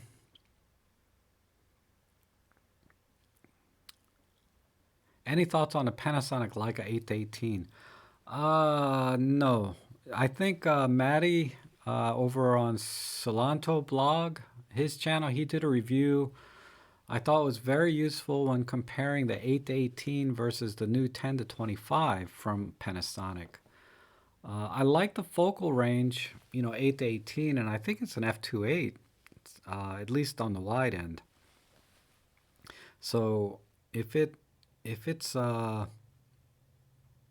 if it's faster and wider than this Panasonic 7 to 14, and you need that extra stop of light because the 7 to 14 is an f4, it makes sense. And I'm sure the quality is, it's a Leica, right? So the quality is going to be excellent, but I can't give you any specifics. A better thing is to look at the comparison against the new 10 to 25 that Maddie did on his channel. Because whenever you talk about a lens, right, like I do a lot of this, it's like compared to what? Yeah, this is the best lens ever if you only look at it by itself, right? But then when I compare it against this other lens, well, maybe it's not so great, or maybe it's still great, So I think a comparison with the 10 to 25 is a very good, was a really good video by Maddie over on Solanto blog. Robin's asking, are you going to shoot some fireworks during New York? No, I'm not going to New York. It's a 5 hour drive, and like I said, if I have to go anywhere out of town, it's $1,000 for me, right? Between traveling and hotels, and I don't like cities and crowds. I'm just too old for that. I'm more, I'm more of a rural. One of these days, I'm going to move out of this area. But no, yeah. Long story short, no, I'm not going. It's too busy and too expensive for me. I mean, it's a couple $100 a night to stay in New York at a minimum to stay in a dive hotel. If you want to stay in a nice place, it's 500-600 a night, especially on New Year's Eve. If I knew anybody in New York that could put me up, maybe, but I don't. Can you put the CCTV lens on a Nikon? My friend asked me. He likes the bokeh. Do you know if there?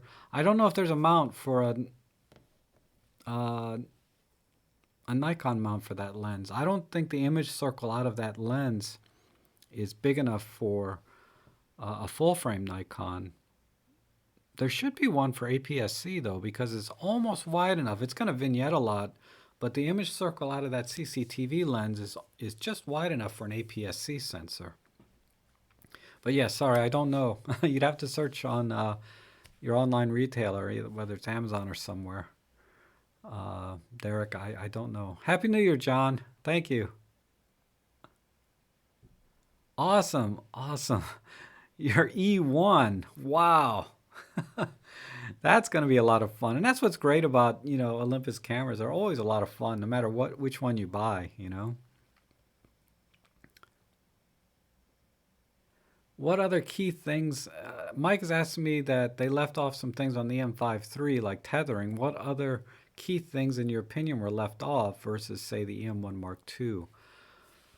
Oh, well, off the top of my head, I'm struggling. I did a video comparing the EM1 Mark II and the EM5 Mark III, and towards the end, I outlined a lot of the difference between those two cameras and why the M1 Mark.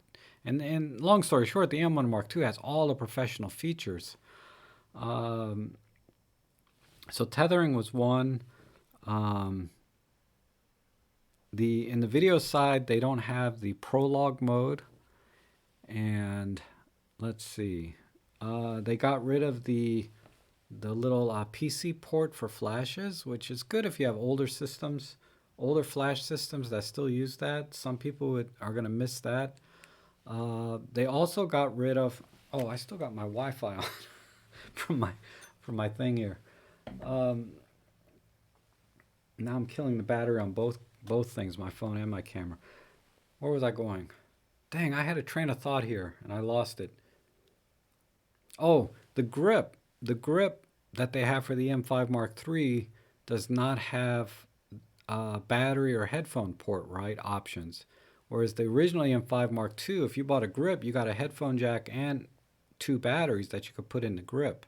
Or was it? It was one battery in the grip and one in the camera. But you'd have two batteries with the camera. Whereas the M5 Mark III, the grip is a button only. There's no battery option. There's no headphone option. Uh, let's see. Someone else mentioned that you cannot save your custom presets in Workspace, the Olympus software, and there's no way to access the custom presets on the M5 Mark III except through the 1C on the mode dial. Whereas on the previous EM5 Mark II, you could program different buttons to the different custom presets. Uh, so those are a few things just off the top of my head. None of them were deal breakers for me because I have an EM1 Mark II, right? But if I was shooting professionally or for my pro work, I would not buy the M5 Mark III for some of my professional work in real estate because I do need access to the custom presets easily through the function buttons. And believe it or not, the EM10 Mark II is better for my professional work than the EM5 Mark III because of that programmability of the custom presets. What they call my sets in the EM10 Mark II. So I do miss that one thing. For me, is a kind of a problem. And Robin Wong did a great video called Things That Olympus Quietly Left Out or Removed. And a lot of that applies to the M5 Mark III. So you can watch that video, and there may be some things in there that I missed. Or maybe he can comment on it if he's still here.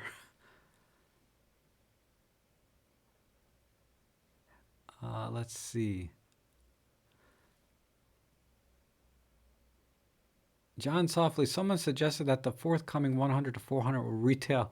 That's nuts. There's no way they're going to charge $4,000 for a 100 to 400 unless it's like an ep.19 or something. Are they out of their mind? I don't know where you heard that, John. That would be crazy, though. Uh, that 100 to 400, man, if that's more than, say, $1,000 or $1,500, I would be surprised.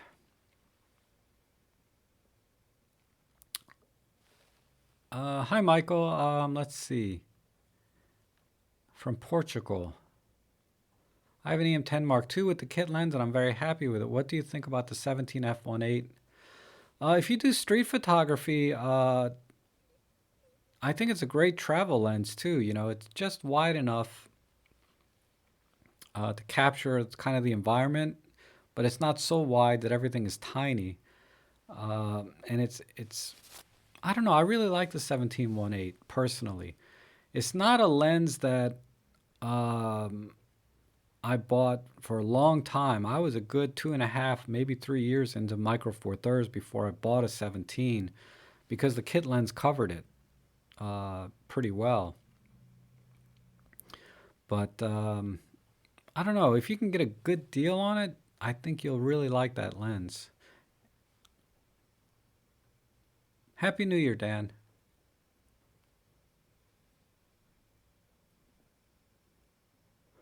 All right. I need to take like a 2 minute break here. So I will be back. Give me 2 minutes. Nature calls. I'll be right back.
All right, I'm back. Thanks.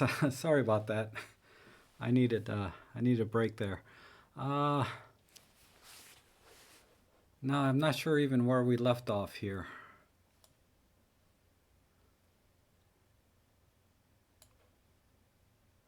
So Happy New Year, Dan. Happy New Year, Robin.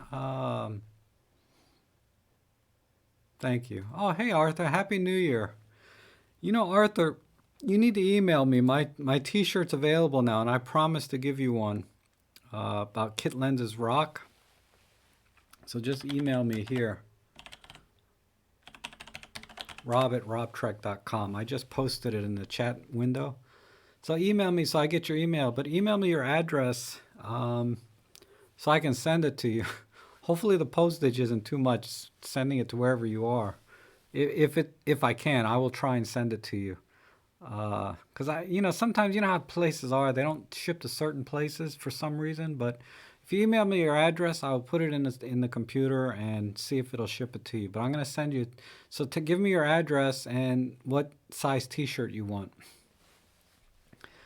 Okay.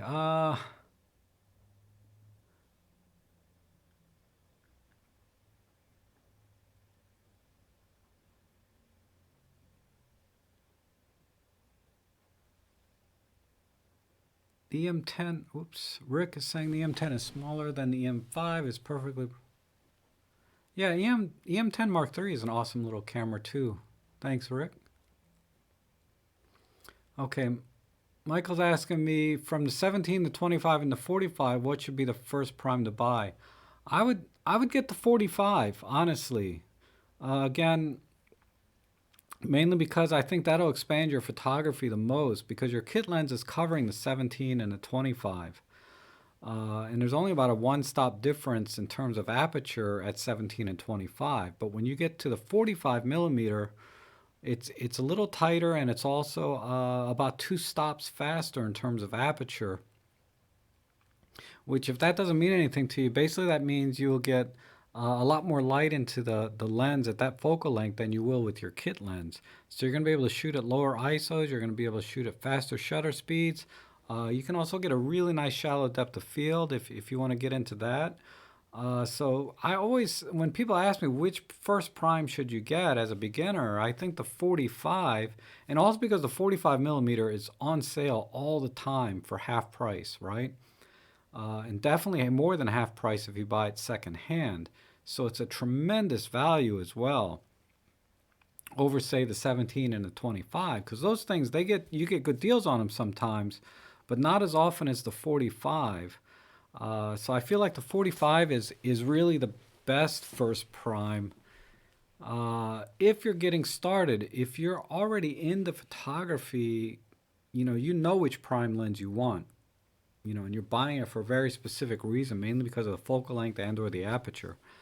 But uh, the 45, if you're not sure, and honestly, if you're not sure which prime to get, don't buy any yet until you're sure. uh, because you'll know which prime you need once you're very have a little more experience with cameras. If you're already an experienced photographer, if you ask me which lens to get, you know, for Micro Four Thirds, I still think the 45 is the right choice. Oh, hey Thomas. No, I didn't see that interview in DP Review about the M5 Mark III. I'll have to go back and read that. I didn't know there was one. Uh, Good morning, Chris. What are my go-to lenses for your professional work? But I'm having, you love my videos on fisheye, but I'm having trouble deciding wanting to shoot real estate serious in the next year. Whew. Well, for real estate, you are fine with the rectilinear 7 to 14s. You might be able to get away with a 9 to 18. Uh, if I was only doing real estate, I probably would have stuck with or gotten the 7 to 14 millimeter f2.8 from Olympus. But I got the 8 millimeter because it is wider. But I don't just do real estate professionally. I'm like an enthusiast, right? I love taking pictures. So this lens works for me both professionally and and for the enthusiast side of me. And with the fisheye correction in the cameras, I can use it professionally, no problem. But I can do the fisheye correction. I do the fisheye correction in post processing, but I use the fisheye correction when I'm out taking the pictures, just to frame the image so that I know when I go back to Lightroom, I know what I'm going to be getting. And I only use that one lens for all of my real estate, really. And occasionally I'll use the kit lens when I want a little tighter shot. Because in real estate photography, at least here in the U.S., and for the jobs that I do, uh, they all get compressed down to 2 megapixel images anyway. So there's no need for me to get pro lenses for the real estate. What I really need is the focal length, an 8mm fisheye fit that for me. But because it's an f1.8, I can also use it for my astrophotography, which when the weather gets nicer, I'm going to get into. I can also use it, like I said, for all of my other enthusiast photography. So I bought it for more than just real estate professionally. But if you want to get a lens only for professional work, the 7 to 14 is probably a better choice. Because you don't need to be wide open in real estate. You're typically shooting at f5.6 anyway.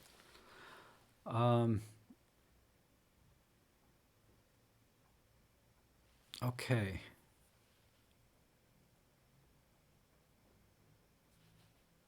I get past, let's see. Yeah, I didn't forget, Arthur. Just send me your email or your address.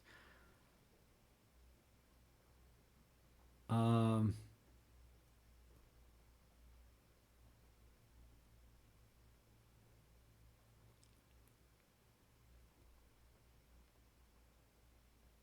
yeah, the M5 Mark III, I think is smaller, but I don't have them side by side to tell you. I mean, for all intents and purposes, they're the same size.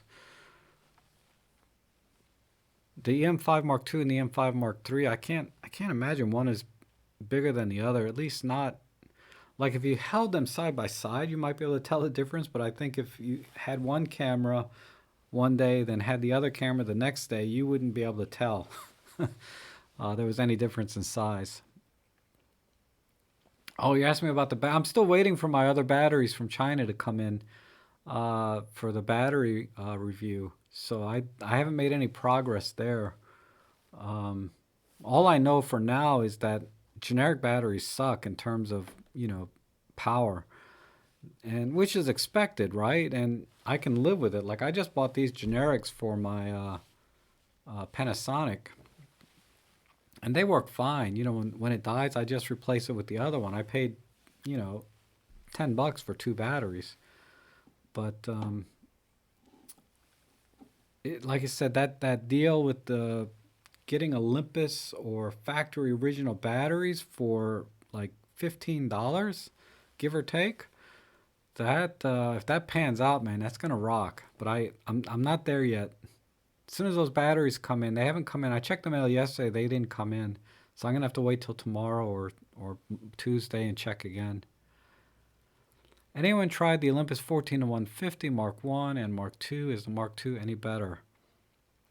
I looked into that. I don't own those lenses, but I looked into that. The 14 to 150 Mark One and Mark Two. The Mark Two is better just simply for the sake of the weather sealing. But people have said that the Mark Two is giving them slightly better image quality as well. So if you can get a Mark Two, just get it for the weather sealing, and if it has better image quality, it's just a bonus. You were thinking about an XT20. What's my thoughts? So you have an EM10 Mark II. You're thinking about an XT20. I wouldn't waste your money, honestly. Uh, I bought an XT30. I should have that camera handy.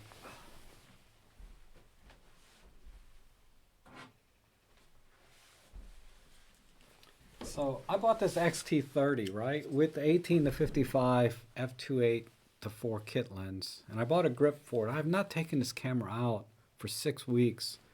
I used it for the first week that I bought it, and I compared it side by side with my EM10 Mark II. So you can go see that vlog on my channel where I put the EM10 Mark II right side by side pictures with the uh, XT30, and there just wasn't.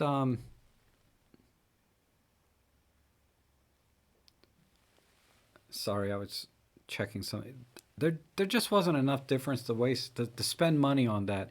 If you want to get into the Fuji system altogether, then it's a good place to start. I think the XT20, and if money's no object, then you're fine with having two camera systems.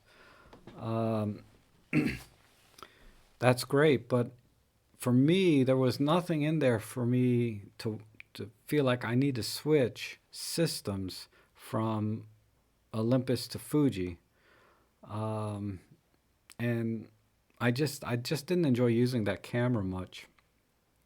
It's a great camera, takes great pictures and all that, but not enough for me to want to invest in a whole nother system. Whether I shoot it side by side with my Olympus or I just switch over to it completely, there just wasn't enough there for me personally. But if you're thinking about switching to Fuji, it's a good place to start as any, the XT20. Um,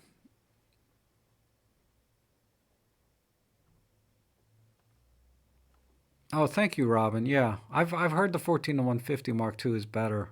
So Robin's confirming that it's better in every way, build quality, image quality. What's the best memory card for fast shooting? The UHS-2. You can tell UHS-2 because they have a double row set of pins. And I've been buying, I think SanDisk, this is a little bit older one. I think SanDisk makes the best ones, and you will get better performance out of your camera. Not so much the shot to shot shooting speed, there's not much difference there, but the buffering and is a lot better. So I have a video where I compare, these SD cards side by side and stuff, UHS-1 versus UHS-2 versus, some slower cards, class 6, class 10. And for me, the biggest advantage of the UHS-2 cards is really the post-processing workflow where you can offload everything very quickly. Actually, in the camera, it's not that much difference, except in the buffering. If you're firing off, you're using ProRes, capture, high res, those kind of things. Um, you will see an advantage to that. So it makes sense to get it if you do a lot of pro capture and high speed shutter. I'm sorry, continuous high shutter speeds. But if you're shooting primarily continuous low or just single shot, there's no advantage to having UHS-2 fast card um, in the field. It only makes a difference when you get back in post-processing. Happy New Year, Peter. Thank you.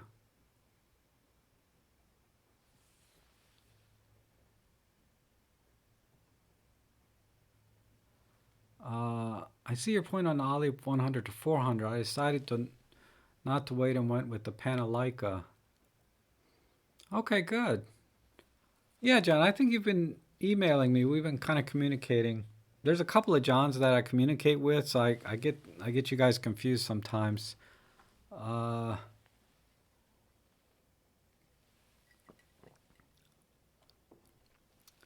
and you know what, John? At $926, you can always sell that lens later if something better comes out, right? At a similar price point. So it's no big deal. The only thing you lose when you go to Panasonic, if you're shooting on Olympus, I think with that lens is the high-res shot mode ability. But at long distances, it doesn't matter because there's so much atmospheric distortion that high-res shot mode is kind of wasted when you use a telezoom.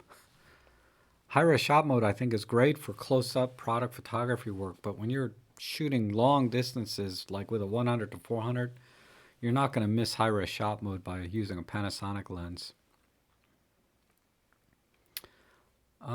Thanks for sharing. I am an M10 Mark III, new to Olympus since May. What are my comments on auto ISO?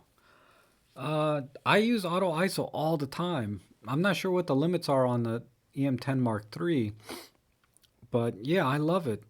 I use it.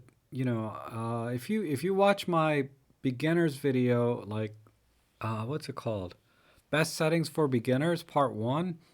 I think it's in that one that I talk about the setting up the auto ISO. But yeah, I shoot an aperture priority auto ISO 90% of the time.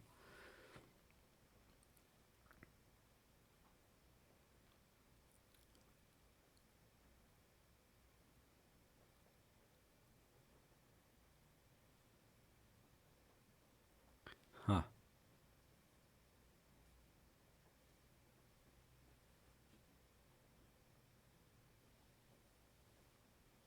The new Rick is saying the new Moa BLN ones. I don't think I've tried that brand. I mean, obviously I can't test every brand because there's 1,000 generics out there. But I'm using a meter here that measures the amperage drawn off the battery and gives me a hard number versus somebody tells me they use this battery in the field. It's giving me just because if you look at all the comments about and I'm not questioning you, Rick, because I think you're you would give the most qualified opinion of anyone when you talk about Olympus cameras and battery or anything technical. You have a very qualified opinion, but uh, a lot of the comments like that you see on Amazon reviews where people say, "Yeah, these work just as good as the Olympus originals," uh, they don't know what they're talking about. You know, the only thing I'm going to trust is this little milliamp meter that I can read the battery life out of the battery directly. So what you do is you hook up a couple of wires to the battery. You connect it via USB to this little USB amperage meter thing. And then on the other side, you hook up a light or a fan or something that'll draw the electricity out of the battery. And this thing measures how much it actually draws.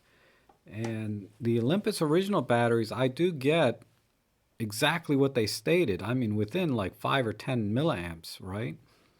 And the generic batteries, I'm getting like 700, 800 milliamps out of them versus, 1150. One of them I got 200 milliamps out of. It was ridiculously low. I'm sorry, 300 milliamps. So these generic batteries, they don't hold a candle to the Olympus originals as far as the ones I've bought. This one is I haven't tested this one yet. This is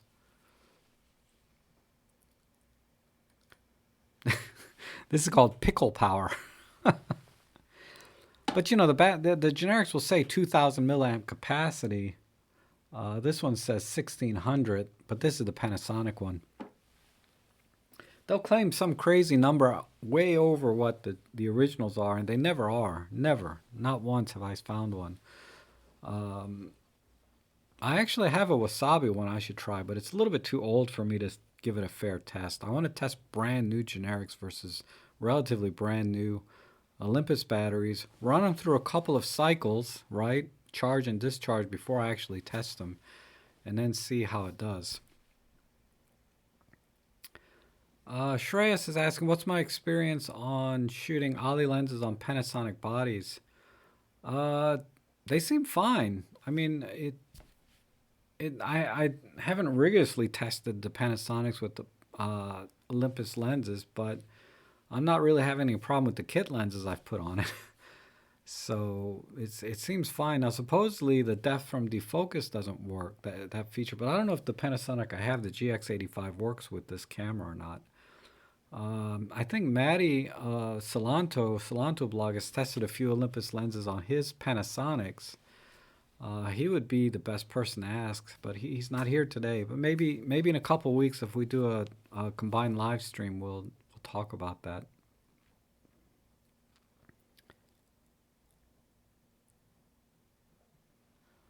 Jean-Luc, hi Rob, just joining this live session from Belgium. Welcome, thanks for coming in. Thanks a lot for all the videos that you and Robin have done. Uh, Yeah, Olympus rocks. Thanks for coming in, John. You're coming in really at the tail end because I need to wrap this up here soon, maybe around 12 o'clock my time, like in 10 minutes. Um,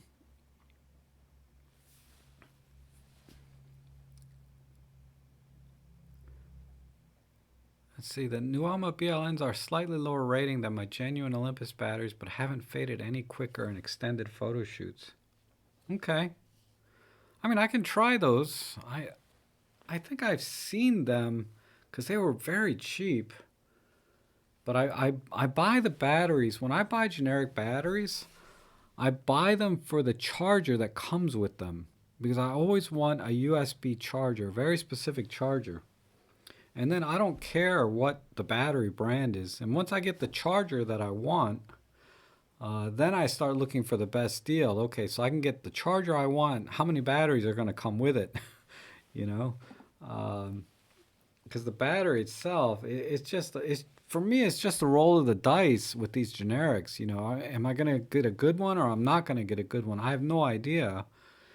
This is a secondary consideration for me, the battery, because I always try to use the Olympus original batteries if I'm actually serious about anything. So like my EM1 Mark II, I only have Olympus original batteries because I use that professionally. Uh, and I just have to know I can count on that battery. On every other camera I own, I'll have one or two original Olympus original batteries, and then I'll have stacks of these uh, because I'm not serious, right? I'm just out shooting and having fun.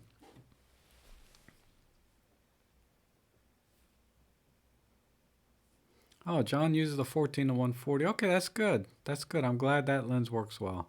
I mean, like I said, I just don't know enough about Panasonic lenses. The only ones I have is I've had this 25 millimeter f1.7 that I never use. Now that I got a Panasonic camera, I might, but I never used it. And then I just bought a 12 to 32, which I love, and it's been awesome on my EM5 Mark III. Oh, hey Kostov, how are you? Have you come across Derek Frost's work in Olympus? I liked his approach with the M43. He is from you. I have seen a few of his videos recently, and um, I wasn't able to connect with him on a viewer level. Meaning, as a viewer, I didn't connect with him as a uh, host. I got nothing bad to say about his channel because I think his content is fine. But you know how it is, right? You connect with some people and you don't connect with others. So I didn't connect with him. It was his delivery was just a little bit. Um, I don't know how to explain it, but I watched his channel. And I just got bored. So that's all I can say about his channel is that it didn't work for me. Apparently it works for you, and that's great. I mean, that's thank God, right? We have this diversity online that we can go to we can go to just about any channel, get good content. It's just a matter of can we connect with that content or the host, the person that's delivering it, right? Um, it's just like it's not too dissimilar than like when uh, there's a TV show in the UK like The Office, right? And that didn't connect too well with a lot of viewers here in America. So America, right? We came out with our own version of The Office, and it was a huge success. But I've watched both the UK version and the US version. Honestly, I don't like either one of those shows, but I connect a little better with the US version. And YouTube's just like that, right? There's very good hosts out there that can deliver, very good information, but it's just a matter of you connect or not. And I'm very lucky that I have as many people connect with me as I do, but uh, I I haven't. I'll try and watch some more of his channel. It's not fair. Like one or two episodes, right? It's not fair to judge a channel. Maybe, maybe I need to watch some more, and then I'll get it. Something will click, and I'll be like, "Oh yeah, Derek is awesome." But right now, I'm not getting it.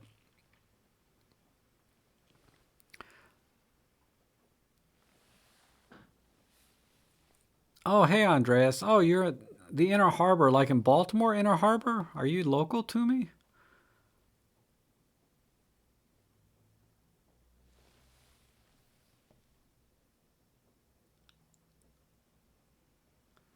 Yeah, Rick. When I get my some more of my batteries in, I'll have enough, and I need to go through a few charging cycles.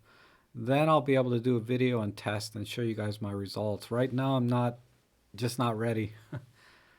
Like these batteries, I haven't even gone through finished one charging cycle yet on these, and I've had these a week, so it's going to take a little time. But I will do a battery video, and I need to do more research, right? Because I have a kind of a high level understanding of battery technology, but I think it's important that I can kind of give some technical reasons why these batteries may or may not be as good as the Olympus originals or any original battery. Because there are some technical reasons for it. You know, not just chemistry of the battery, but how the cells are within the battery, things like that. Uh,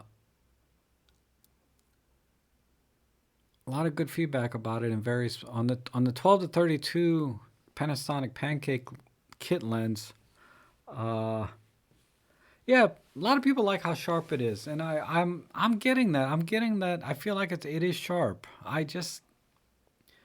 But I haven't really compared it against anything yet. You know, by itself, I'd say it's the best lens ever. But again, I have to compare it to something, right? Maybe I'll compare it against the 12 to 40 Pro I have, because it at least it matches the focal length at 12 millimeters.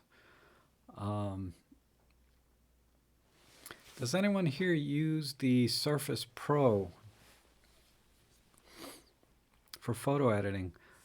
Ooh, you know, Jan, there's a lot of Surface Pros out there, all different configurations. So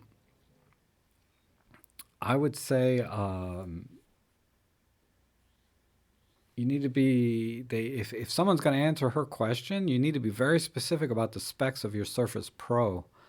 You need to say yes. I have the Core i7, ninth generation. I have the NVIDIA, 2060 GPU separate. You know, you really, if you're going to answer a question like that, you really need to give the specs too.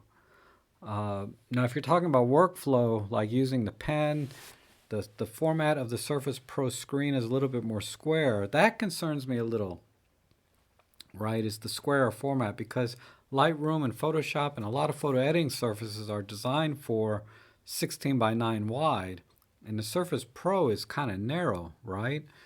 Relative to that, it doesn't have a 16 by 9 ratio, so that concerns me a little. But I don't own one to say in terms of workflow if that's an issue. But that's the issue I would have with the Surface Pro is it's not that wide as say a more conventional laptop. If you're asking about performance wise, then the specs will make more of a difference.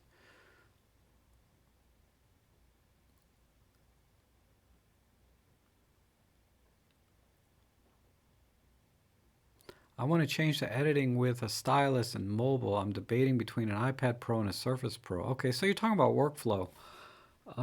Janice asking about workflow on a Surface Pro. Um, I use one of those. I have one of these pen tablets that I use, and I can say when I was really serious about editing, like brushing and highlights and shadows and colors, using a pen was really nice. Um, I have it right here actually. Just, hopefully I can pull this out without shutting the computer down. But one of these little what's the Wacom? God, my memory. Uh, you don't have to buy Wacom, but you can buy like a third party one for about $30 and try working with a pen for cheap first on the current computer that you have and see if that workflow works for you. But I had the pen when I had my Sony laptop. It had a stylus as well that was very precise. It's pressure sensitive, and it it was a real pen. It wasn't like those spongy pens with the rubber tips. This was a real pen that used a battery. It was nice to be able to edit directly onto the picture, but you have to be careful because your palm is resting on the screen too. I don't know, Jan, if you've ever used uh, a pen laptop or tablet before, but it's it's it's a different experience, and I can see where you can get really good at it and really love it, or you might hate it. So, uh, let's see.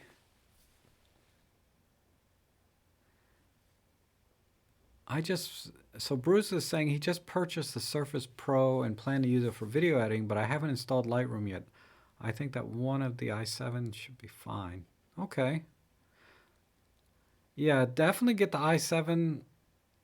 I would I would go i5 minimum. You want to make sure you get 4 cores, right? So not 4 processing units. You want 4 core CPU. Uh,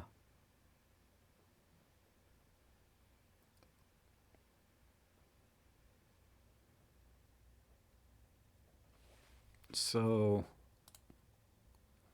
Janice giving some info on her choices there.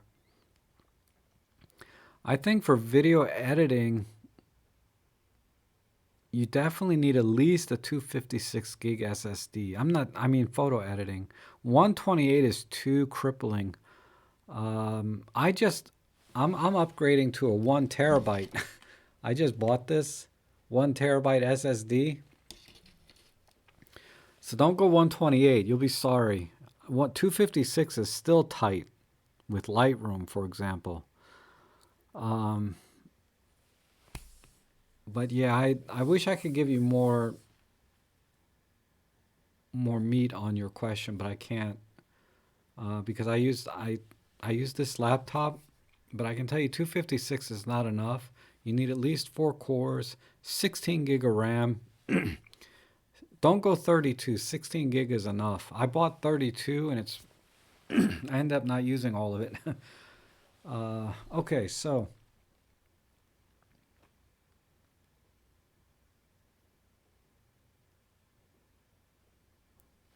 when I'm on the move, I use Snapseed. Yeah, I hear good things about Snapseed.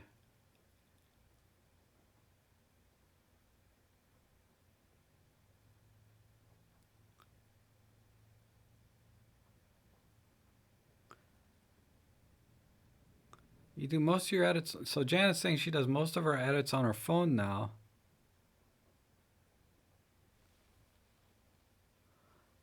So basically, your computer's old and you need to upgrade, and you're thinking about getting a decent, like, tablet type style, either Surface Pro or iPad Pro.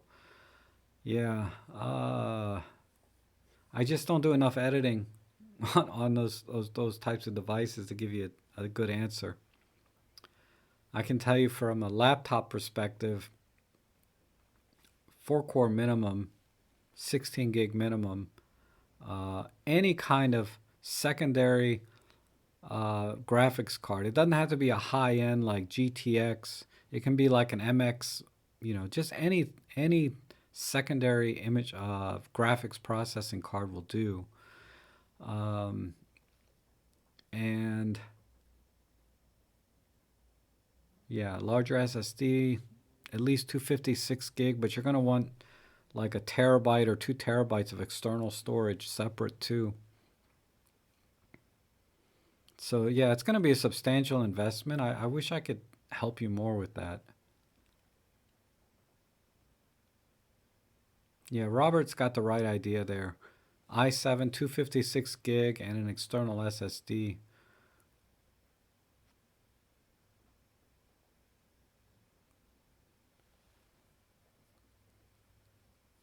Yeah.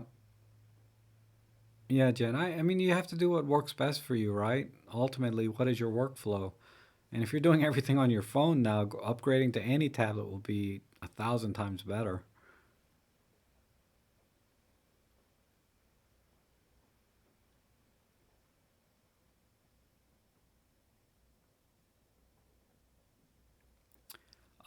Derek is asking, in video, is there a way to pause and then carry on the OMD EM10 Mark II? No, there is not. You can only start and stop.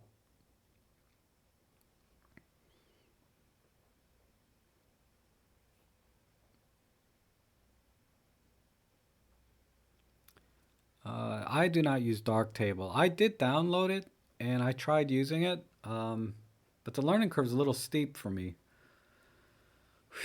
I mean, as with any software, right? There's a learning curve. I've thought about like trying to do a comparison between the different free photo editing softwares, but it's just too much work. I would just rather focus on using Olympus Workspace, and then I have Lightroom, and I know how to use those two very well. The free stuff, you'd have to look for other channels that know those software inside and out. But I don't use Darktable. Raw Therapy is another popular one. I mean, people swear by Raw Therapy and Darktable.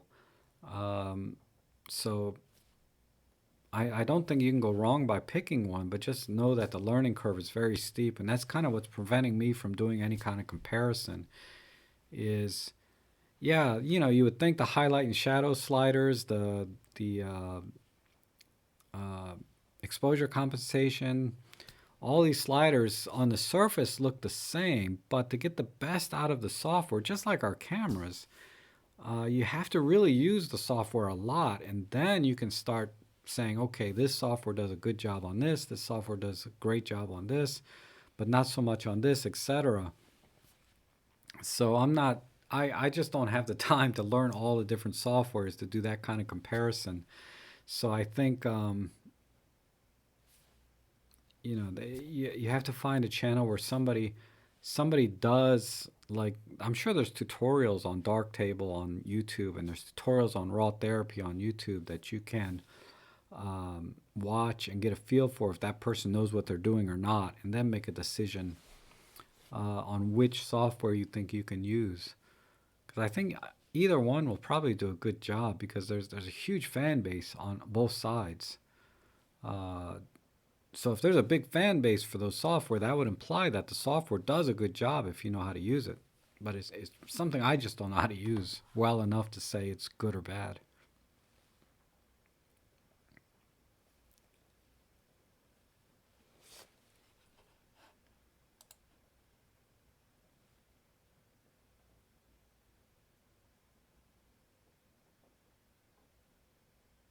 Oh, hi Sam, how are you? Yeah, you're really late because I have to wrap it up here soon.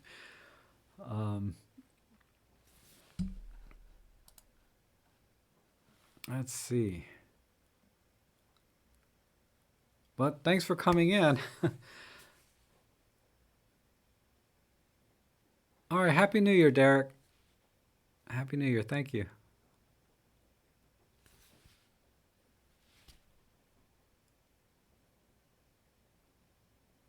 Oh, thanks, Leon. Do I look tired? Yeah, I get. Yeah. Oh my God, look at my eyes. That's mostly allergies, though. Really. Uh, and bad lighting. I feel fine, but I am running out of steam. But okay, I think I'll wrap it up here. So everyone, thanks so much for joining. Happy New Year. This is the last live stream of the year, so Happy New Year. And yeah, it's bad lighting. Um, we'll see you guys again in the new year, and I'm gonna try and crank out at least one more tutorial or vlog or something before the end of the new year. So look for that. But thanks again, everyone, for joining. Thanks, Robin and Peter, for coming in and helping out all the viewers here. I appreciate that. And I guess that's it. Okay, take care.